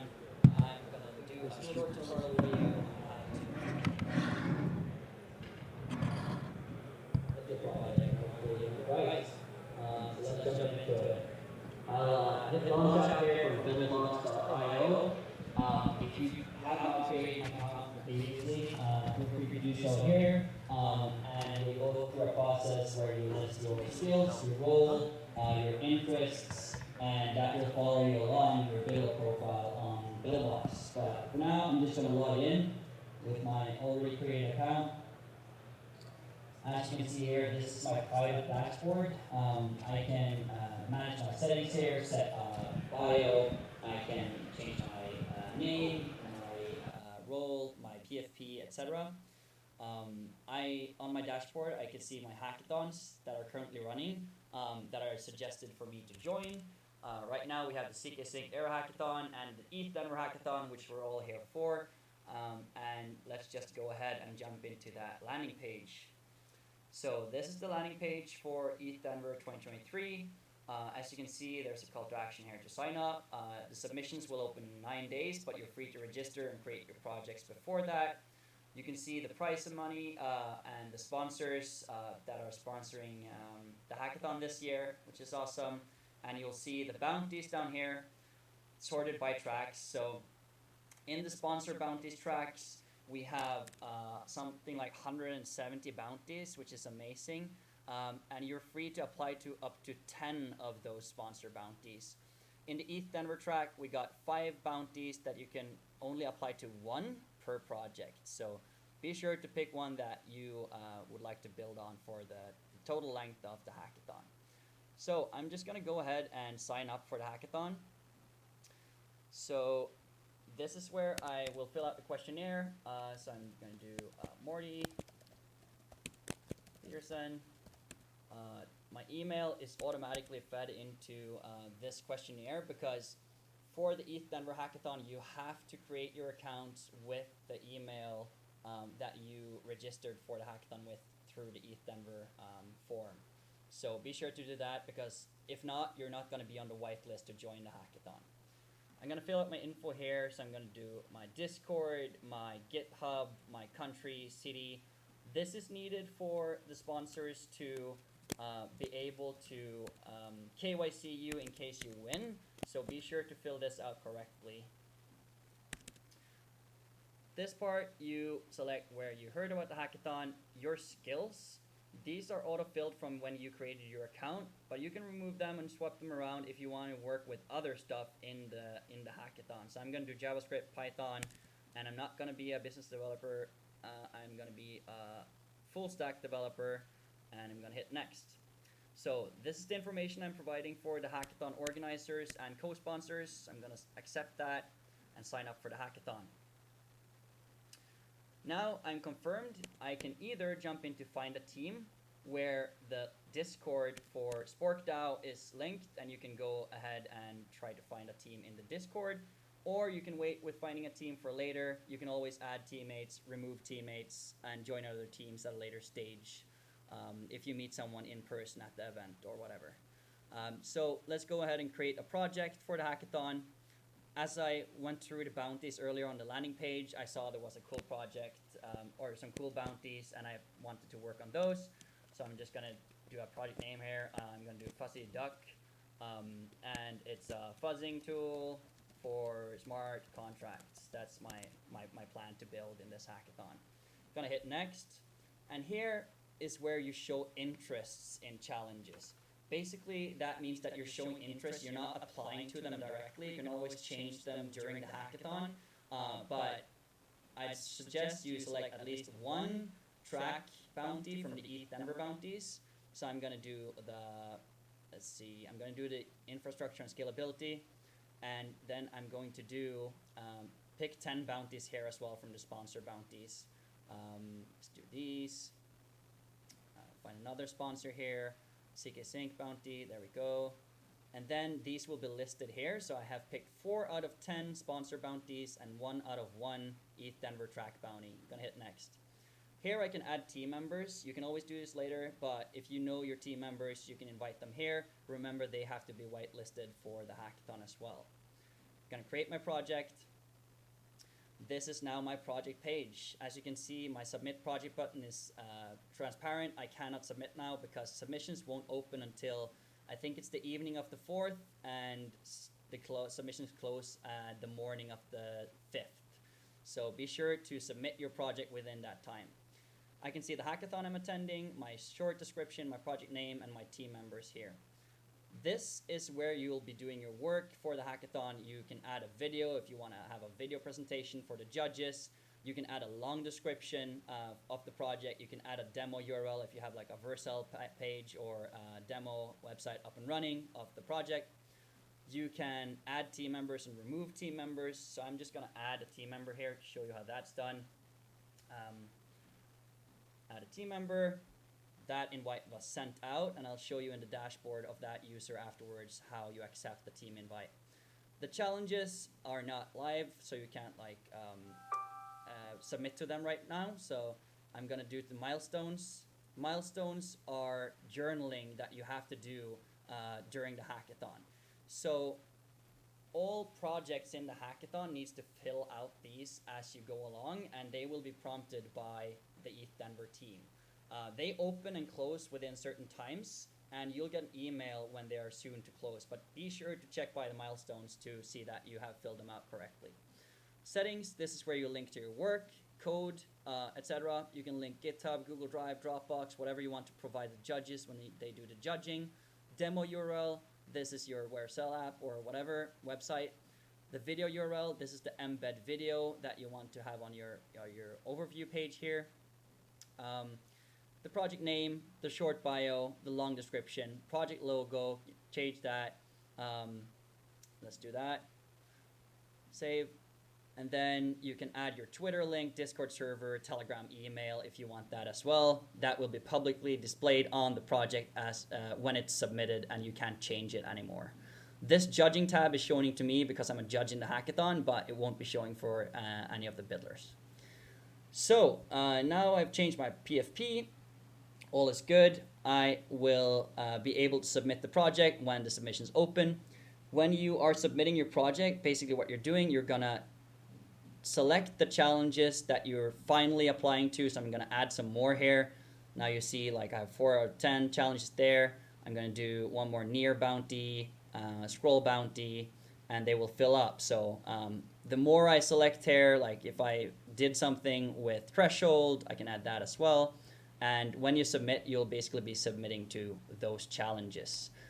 The judges will come in and look at your project based on the challenge and not a global rating. So be sure to like read up on the challenges, what they're about, and their judging criteria. So looking at this one, they're looking at the technical, the UX and design, the innovation and creativity, looking at the resources here, acceptance criteria, the description, and how much is paid out for the prize winners. Yeah, I think that's it. I'm looking forward to seeing what you're creating in the hackathon. And if there's any questions, feel free to jump into the SporkDAO Discord or or send an email to biddlebox@supermodular.xyz. Thank you, and I'll see you at ETHDenver. Keep on biddling. Yeah, so just give us a second. We're having a little bit of a internet bandwidth issue, and it like reset our slides, and it's not loading. It's not loading. Jason Lee, if you're around, dude, come over here, please, with your laptop with that PDF. You want me to refresh it? You sure? You really want to refresh it? You really want to do that? It's only one slide. No harm, no foul. No. Okay. Cross your fingers. Ready? You can't do worse, right?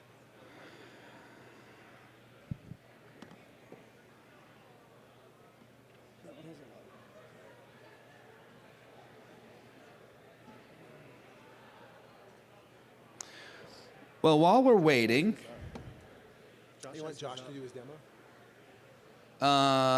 do you have the slide deck up, Josh? The whole thing? Here, come up here and just let's swap out. Take the mic. Do you have a? Can you put me dongle? I need your adapter. Dongle. Dongle me. Dongle you. Okay.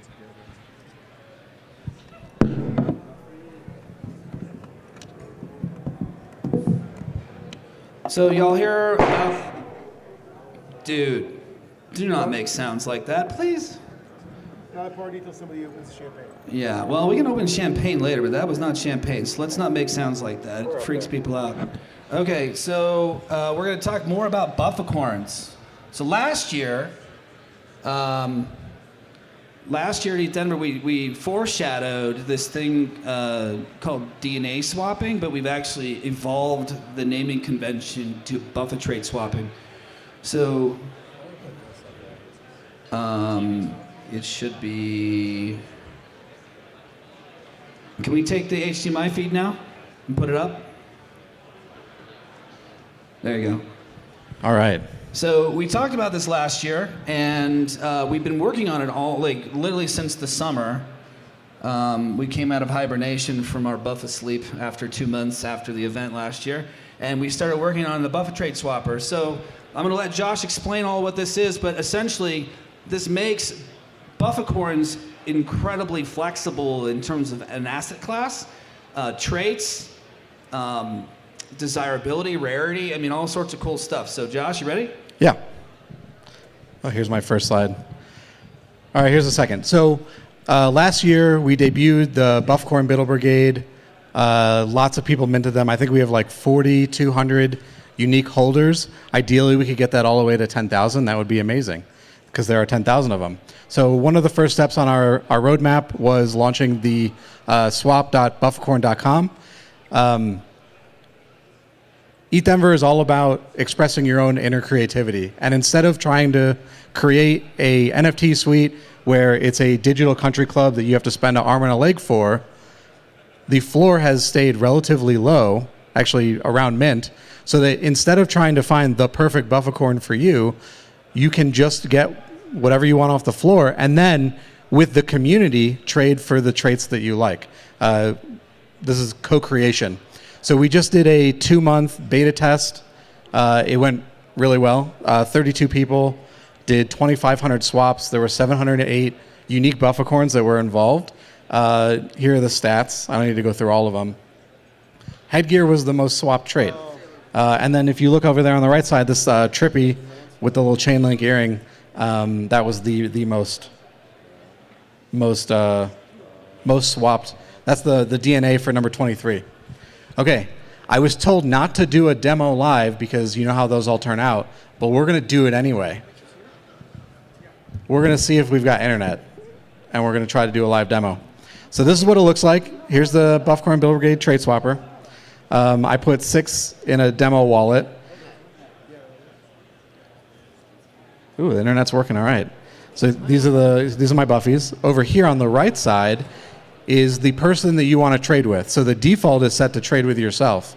But what you can do is you can click on this, and you can try to trade with somebody else. Does anybody have an ENS handy that's got a Buffcorn? I'm not going to be able to do that. I know this one works. All right, R Castag. All right, please have internet. Let's do it. Yes. All right. So I typed in an ENS of my friend, and his Buffcorn showed up. So here they are. I can click on one of them and click on one of mine, and I can offer him a trade, which is kind of cool. I can also self-swap with myself. So let's say I would like to trade the jetpack for the samurai sword. This is the back. So I can go to the back, click confirm. This screen does take a little bit. It's a preview, and what it's doing is it's trying to calculate the rarity difference between them and add up the points, and it's going to then display a preview, hopefully very shortly. Yes. It's going to show a preview of the rarity impact and then what it would look like when the samurai sword goes from the right side to the left side. And then I can go confirm swap. It's going to pop up a MetaMask transaction, sign, and this should be very quick. Any questions so far? No? Great, awesome. Okay, there are a bunch of things that you can do with this. There we go. They swapped. Sometimes that screen comes up when you refresh. It comes to the swap. There we go. Hey. All right, round of applause for the swap. Yes. The live demo works. Okay, there are a few other cool things you can do here.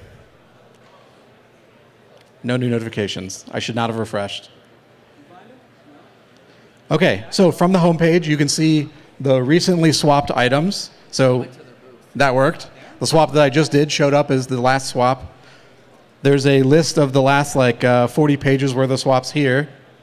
Then I can come down here and look with the community. So if you have a Buffcorn, you've got a trait, you can offer it up to somebody else. I preset this one. Let's hope it works. Another Buffcorn said, I want to swap the robot for the toxic waste. I have toxic waste. Toxic waste eyes. So what I can do is I can confirm this. It's going to be another transaction. It's showing me what is being offered of the eyes, robot for toxic waste. It's signed to execute. And then very shortly, the eyes will swap. Yes. The live demo worked. And everybody applauded. Okay. All right. You've got, when you scroll down on the page, you have a list of the completed offers. You go a little bit further, and you got full sets. You can go through and create full sets. They do have a metadata tag that makes them a little bit more rare, which is kind of cool. And then what you can do is you can go to your profile page by clicking here. It'll show you all of the Buffcorns in your wallet. It'll show you all the swaps that you've done and any offers that might be open. And I accepted this offer.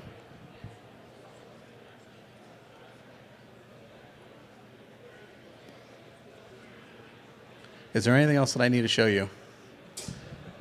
There was a lot of features that we jam-packed in here. I think I got it. Okay. Yeah, you might want to what's your favorite trait, Josh? I mean, you're like a Buffcorn herder. You Yes. own many. Ooh, this is tough. All the ones on my Buffcorn are my favorite, which you can see. Sounds like your children, bro. Oh, they're all my favorite. Yes, I love all my children. So this is me on the left.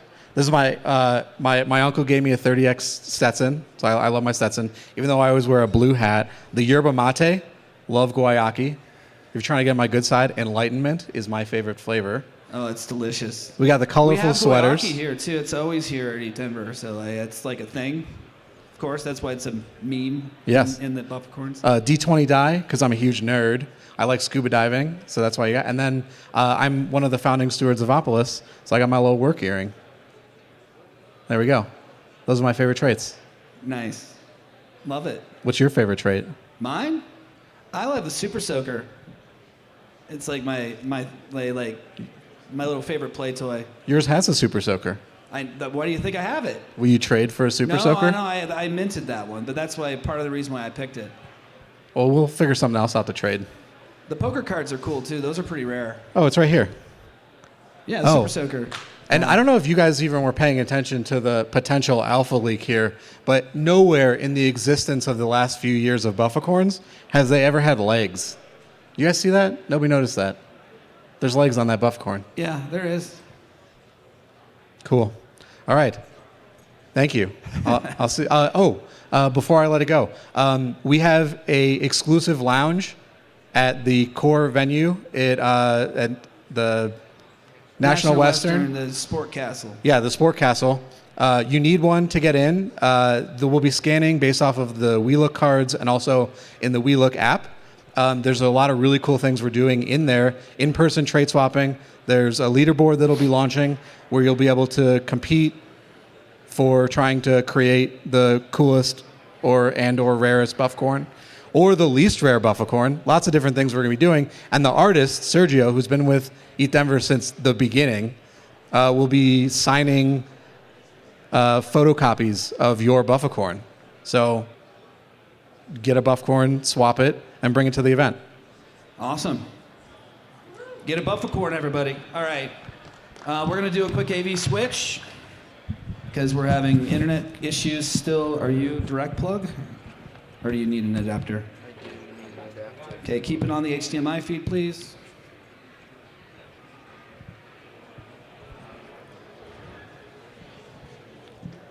That's not it. There you go.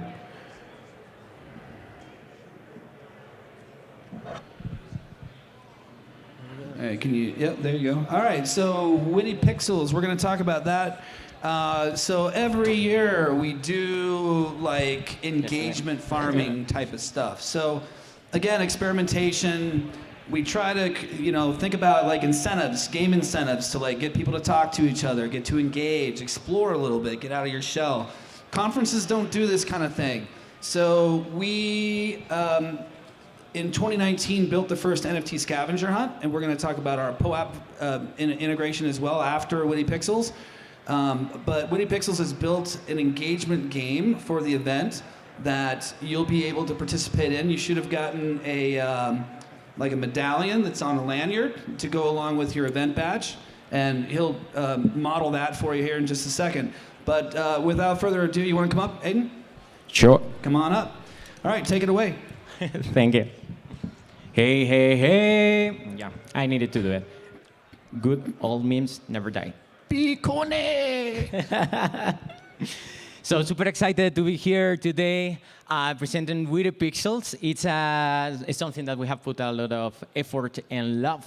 And super proud to be presenting this to the whole ETHDenver community. For those who know me, they will know that I'm with Witnet, a multi-chain decentralized oracle. And you will know that in addition of being known in the ecosystem for creating this amazing piece of decentralized oracles, we are also known for the games that we have been organizing over the last years in different crypto events. And this time we have partnered with ETHDenver as part of this community to run the official game of the conference, a game powered and brought to you by Witnet.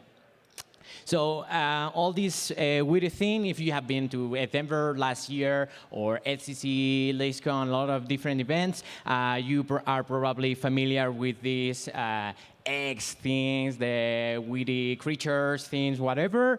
And this is what we are trying with these games is to create a great opportunity for people and for crypto events to dynamize their communities and to keep people entertained, to keep people networking with each other, which is something that people is really looking forward to after the pandemics and everything.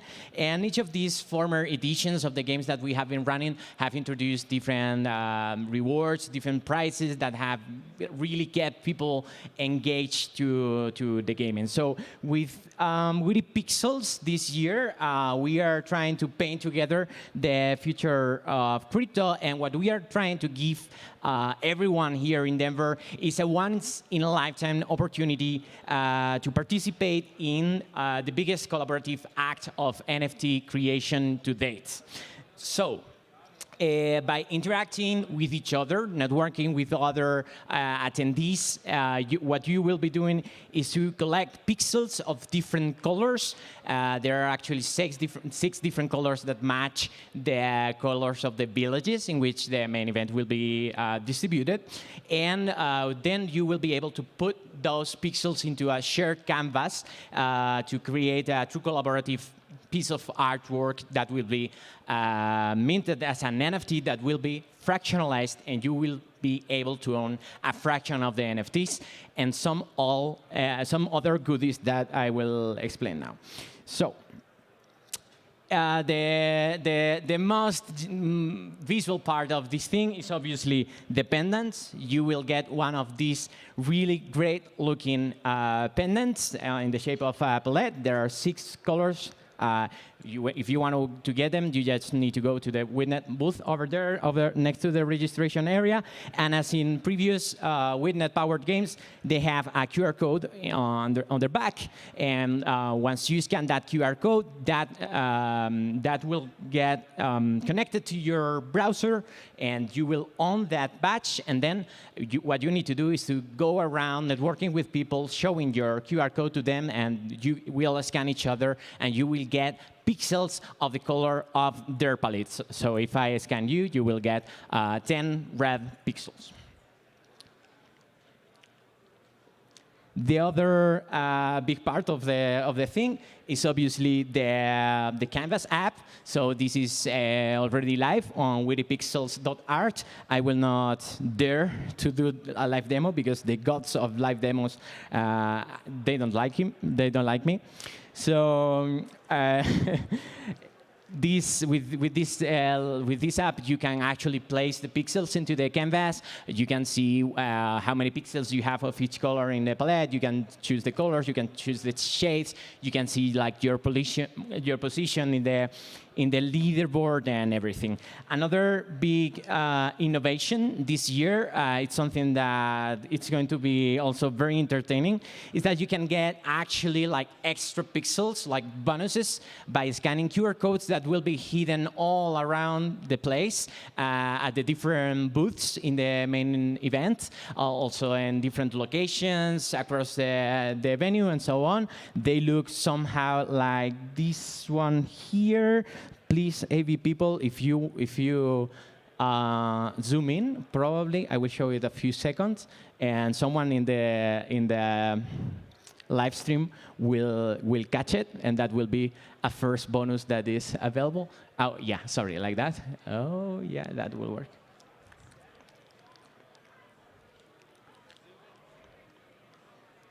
Yeah, good enough. So there will be hundreds of those, so you need to find them. But the key innovation beyond that, and the part that we are the most excited about, is that on the last day of the event, we will take like a final snapshot of the state of the canvas, and that will be minted as an ERC 721 NFT that has a special feature, which is fractionalization. That means that it will be broken down into little pieces that can be traded as ERC20 tokens. That's what we call the WPX. And that fractionalization is actually powered and secured by the Witnet multi-chain decentralized oracle. So the amount of WPX that you will get is proportional to the amount of pixels that you place into the canvas and that make it to the final artwork in the NFT. So with this, we are trying to make Witty Pixels not only a great opportunity for networking and for having fun, but also to be part of this collaborative act of creation and to actually have your name in the credits of that piece of artwork and to actually own a fraction of the NFT. So, but what does it really mean to own a fraction of it? What's the use? What do I want the WPX for? That's what really has me the most excited about. You will love this because as soon as the NFT is fractionalized, we will run a Dutch auction. That means that there will be an initial price that will be decreasing over time. We will start probably with 100 Ether. And at any time during the auction, anyone can come, pay the public price, like that ask price, and they will actually own the whole ERC 721 NFT. And where's the money going? The money, like the profit from that? Well, we are splitting 50% to charity, and 50% will be distributed back to the players of the game proportionally to the amount of WPX that they hold. So that means the more pixels you place into the canvas, the more Ether you will get. So on top of all the gaming, all the fun, all the networking and everything, you can actually go back home with some Ether in your wallet. This is also made possible thanks to the collaboration with the Giving Block, which is a very cool project arranging crypto donations to charities. We have partnered with them to make sure that the Ether actually reaches the organizations and the people who need it.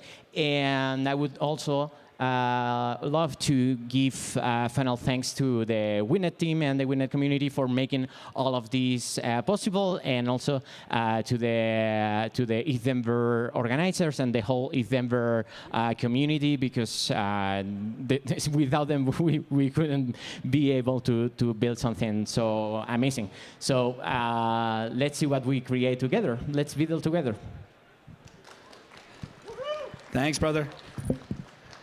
Thanks, Whitnet. I mean, for sure, play the game. I mean, this is literally going to be the biggest collaborative game experience ever produced, given the size of ETHDenver. So check it out. If you haven't got your medallion yet, there's a booth over by registration table that Whitnet's got that you can go and get signed up. So highly encourage you to do it. Have some fun. Might as well, YOLO. All right, POAPs. We got any POAP farmers? You can call them whatever you want, popes if you want, POAPs. I can tell you that it wasn't Pope in the beginning. Call it whatever you want, though, potato, potato. So if you don't know, POAP was invented at ETHDenver 2019, and it was the first year that we had done an NFT scavenger hunt using kudos, actually, from Gitcoin. Gitcoin Labs had been working on doing some NFT stuff, and then we decided to have some fun and actually build an NFT scavenger hunt.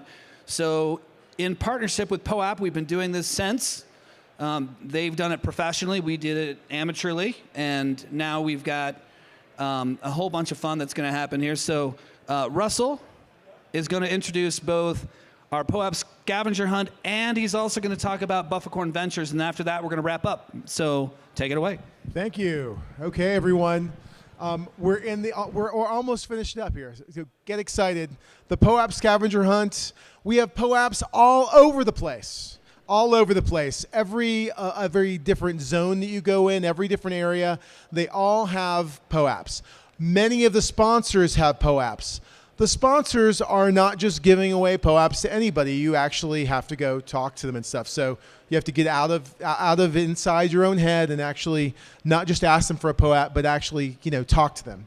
The lounges all have one. If you happen to find your way to the Bufficorn Ventures Speakeasy Lounge, which is hidden and invite only. But if you happen to find yourself, you'll get a POAP from there. If you go to the BBB Lounge, you'll get a POAP there. If you go to the Sport Wheel Lounge, you'll get a POAP there. My point is, you'll get a lot of POAPs. And we have the scavenger hunt, which means that if you collect 20, then you get a silver Sporky NFT. And then if you collect 52.8, which you can't. So if you collect more than 52.8, which is 53, then you'll get the golden Sporky NFT and a special Sporky pin that will also be coming. So in addition to all these great POAPs, you'll also get some cool swag. It's pretty exciting. Now, the cool thing is that POAP and WeLook all work together. So, you know, those WeLook cards you have, those are actually a POAP dispenser for you. So you can have your POAPs, pick which one you want to dispense automatically, and then when somebody boops when you boop someone's card, you'll see that you can mint their POAP. Same thing for sponsors, same thing for events. You look for these signs. So you see the signs up there. And what else is cool is all around Rhino, there are all sorts of art exhibits, and there are merchants and vendors and bars that have the same signs. So you can collect POAPs with them as well. Now, the ones from Rhino aren't included. Rhino is including their own gifts to give to people who are collecting the Rhino-based ones. The ones we're talking about for our scavenger hunt are just the ones that are at ETHDenver.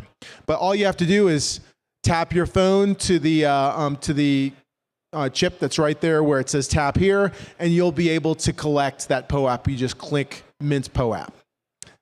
Very, very simple.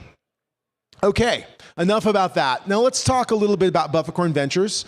We were up last year talking about it. I'm the venture steward for Bufficorn Ventures, and we come out of SporkDAO and out of ETHDenver, and we focus on super early alpha stage teams. And what we do is we try to foster them in whatever way that they need. So they might be 2 kids just out of school, or it might be somebody who's a 5-time founder. We help them in whatever way we can. You'll see we already have 14 portfolio companies that we funded just in the last 9 months, which is a huge success. And we have the rutting season event happening on Thursday in the Bufficorn Ventures Lounge, where you can actually see them going. So exciting stuff. Many of the different companies that we've done, you've already seen. So we're super excited about all the activations that are happening here. WeLook came out of ETHDenver at the hackathon. Huma Finance out of the hackathon. All these folks came out, and we are building on utility, right? It's not about minting coins for us. We're trying to make sure that there are new tools that are coming out that are helping the community and helping bring the other 99% of the population to Web3 technology, preferably without them even knowing. So the first thing you'll see is Illust, which is one of our portfolio companies. If you scan this, you'll see an interactive augmented reality map that is all around, and it'll have places that you can leave messages. You'll see a few of my NFTs all over the place. You can plant your NFTs. There's actually an event going on today where you can put your NFTs in the Capitol building, in the Rotunda. There's an IRL NFT exhibit there. You can also put your own there so that it's there in augmented reality. Very cool. Today it's open. It gets locked down tomorrow. So put your stuff there.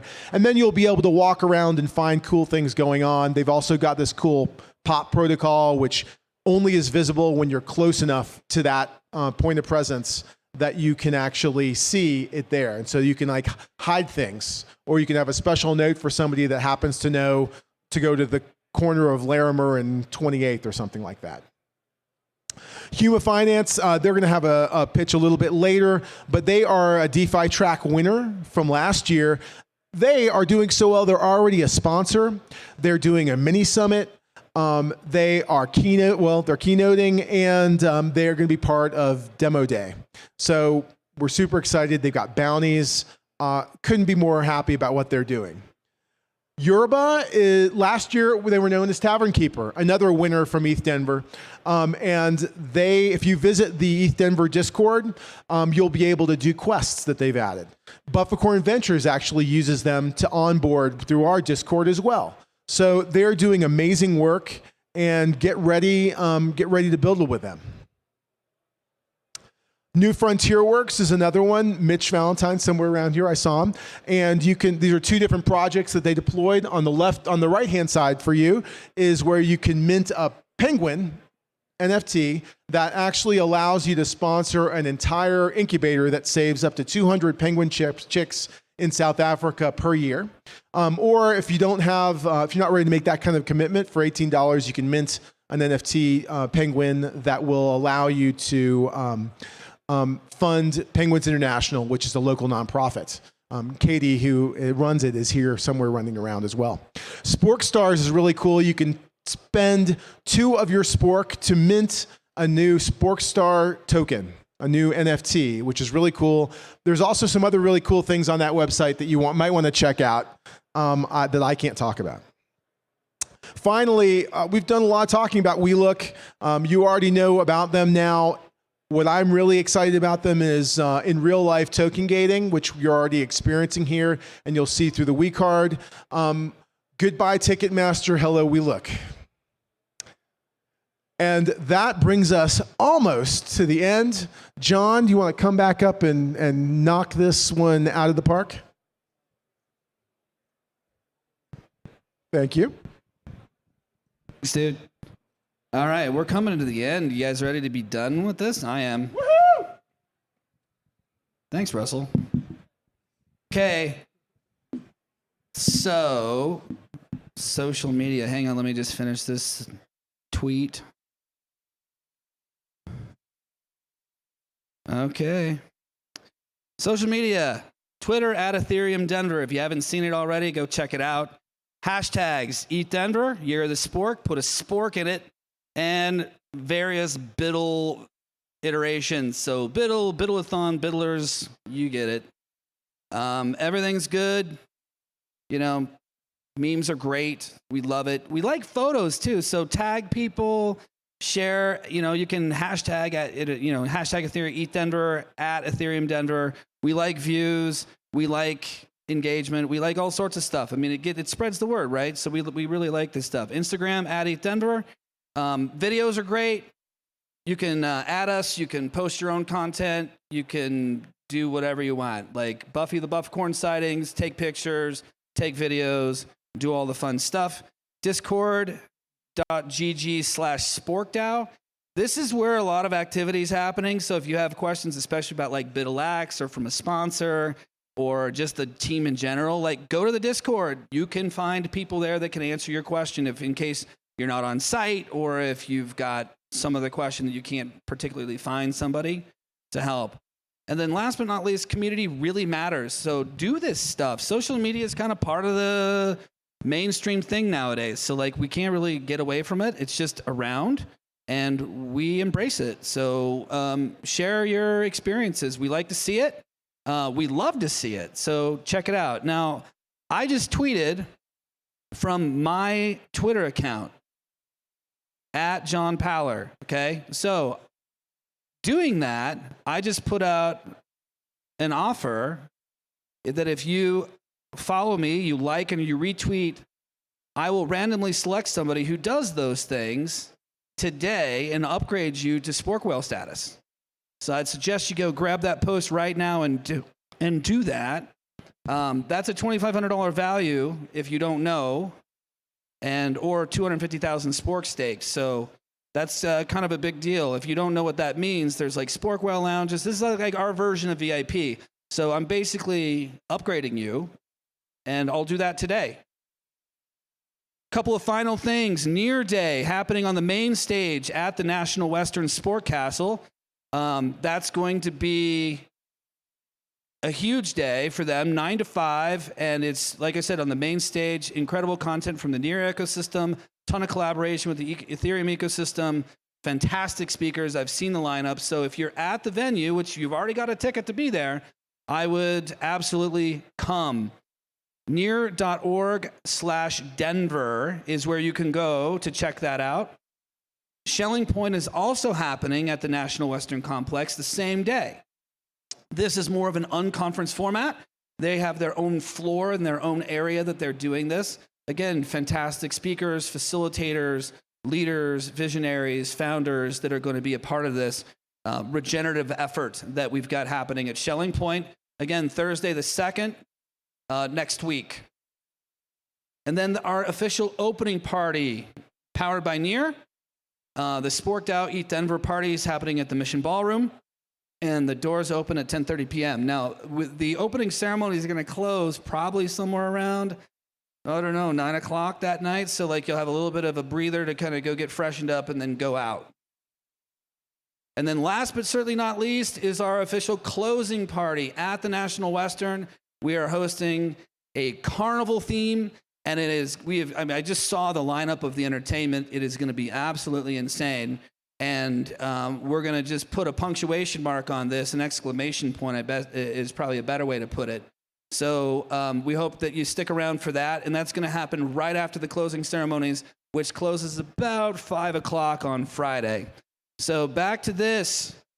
If you like my tweet, and you retweet it and you follow me, I'm going to pick somebody randomly today to upgrade you to Spork Whale status. That's at Powler John. So go do that right now. I'm probably going to close that off about 2 o'clock this afternoon, and then I will DM you if you're selected as the winner. All right, so we fucked up. And we forgot to run a video for one of our sponsors. So I'm doing a shameless shill for Human Finance. So we're going to put this video up. Let me see if I can play it from here. Hold on. I don't know how to do that, actually. So can we play it from the back? Just hijack my feed here. GM, this is Richard Liu, co-founder and CTO of Human Finance. Last year, my team attended ETHDenver hackathon and won the DeFi track. We went on and launched the company based on the demo. Now, 1 year later, we are back as a sponsor. This is pretty awesome, right? And I hope some of you guys will get a chance to do the same as well. Our mission is to power DeFi for the 99%. We do so by supporting various real-world lending use cases. For example, in our initial launch, partnered with Request Network and Superfluid, we allow people to borrow against their receivables, such as their invoices or payment streams. The borrowing is fully collateralized, but the user does not have to pay a token from their wallet because we use their future income as a collateral. This is pretty awesome, right? And the good news is that we not only support this, with the Human Protocol, there is so much more amazing experience you can enable. I'm pleased to share we have 5 bounties with a total reward of 25,000 USDC. Because of time, I will only highlight one bounty. It is credit line for every wallet. We want to enable the experience that the user can access credit from the wallet. In a way, make the wallet work more like a credit card. I know some of you guys would say, this is crazy and awesome. Yes, indeed. And the good news is that with the Human Protocol and the account abstraction, we think this is pretty much durable. We put quite some thoughts in the bounty as an inspiration for you to get started. Please take a look. I'm sure you can take much further than what we have. We also have a few other bounties, such as launching Huma for the new payment network, or launching Huma for the real-world lending use cases, and adding some signal adapters makes the protocol more powerful, or even adding some kind of content pieces. Based on our experience from last year, it's so critical for the sponsors to offer the best support for the builders to be successful. So we commit to offer the best support that we can. And meanwhile, we have a workshop on February 24th, the first day in the Builder Week, and from 3 to 4:30. Please mark your calendar. I'm looking forward to see you around and have fun hacking in Denver. And here are some QR codes for our Twitter account. Thank you.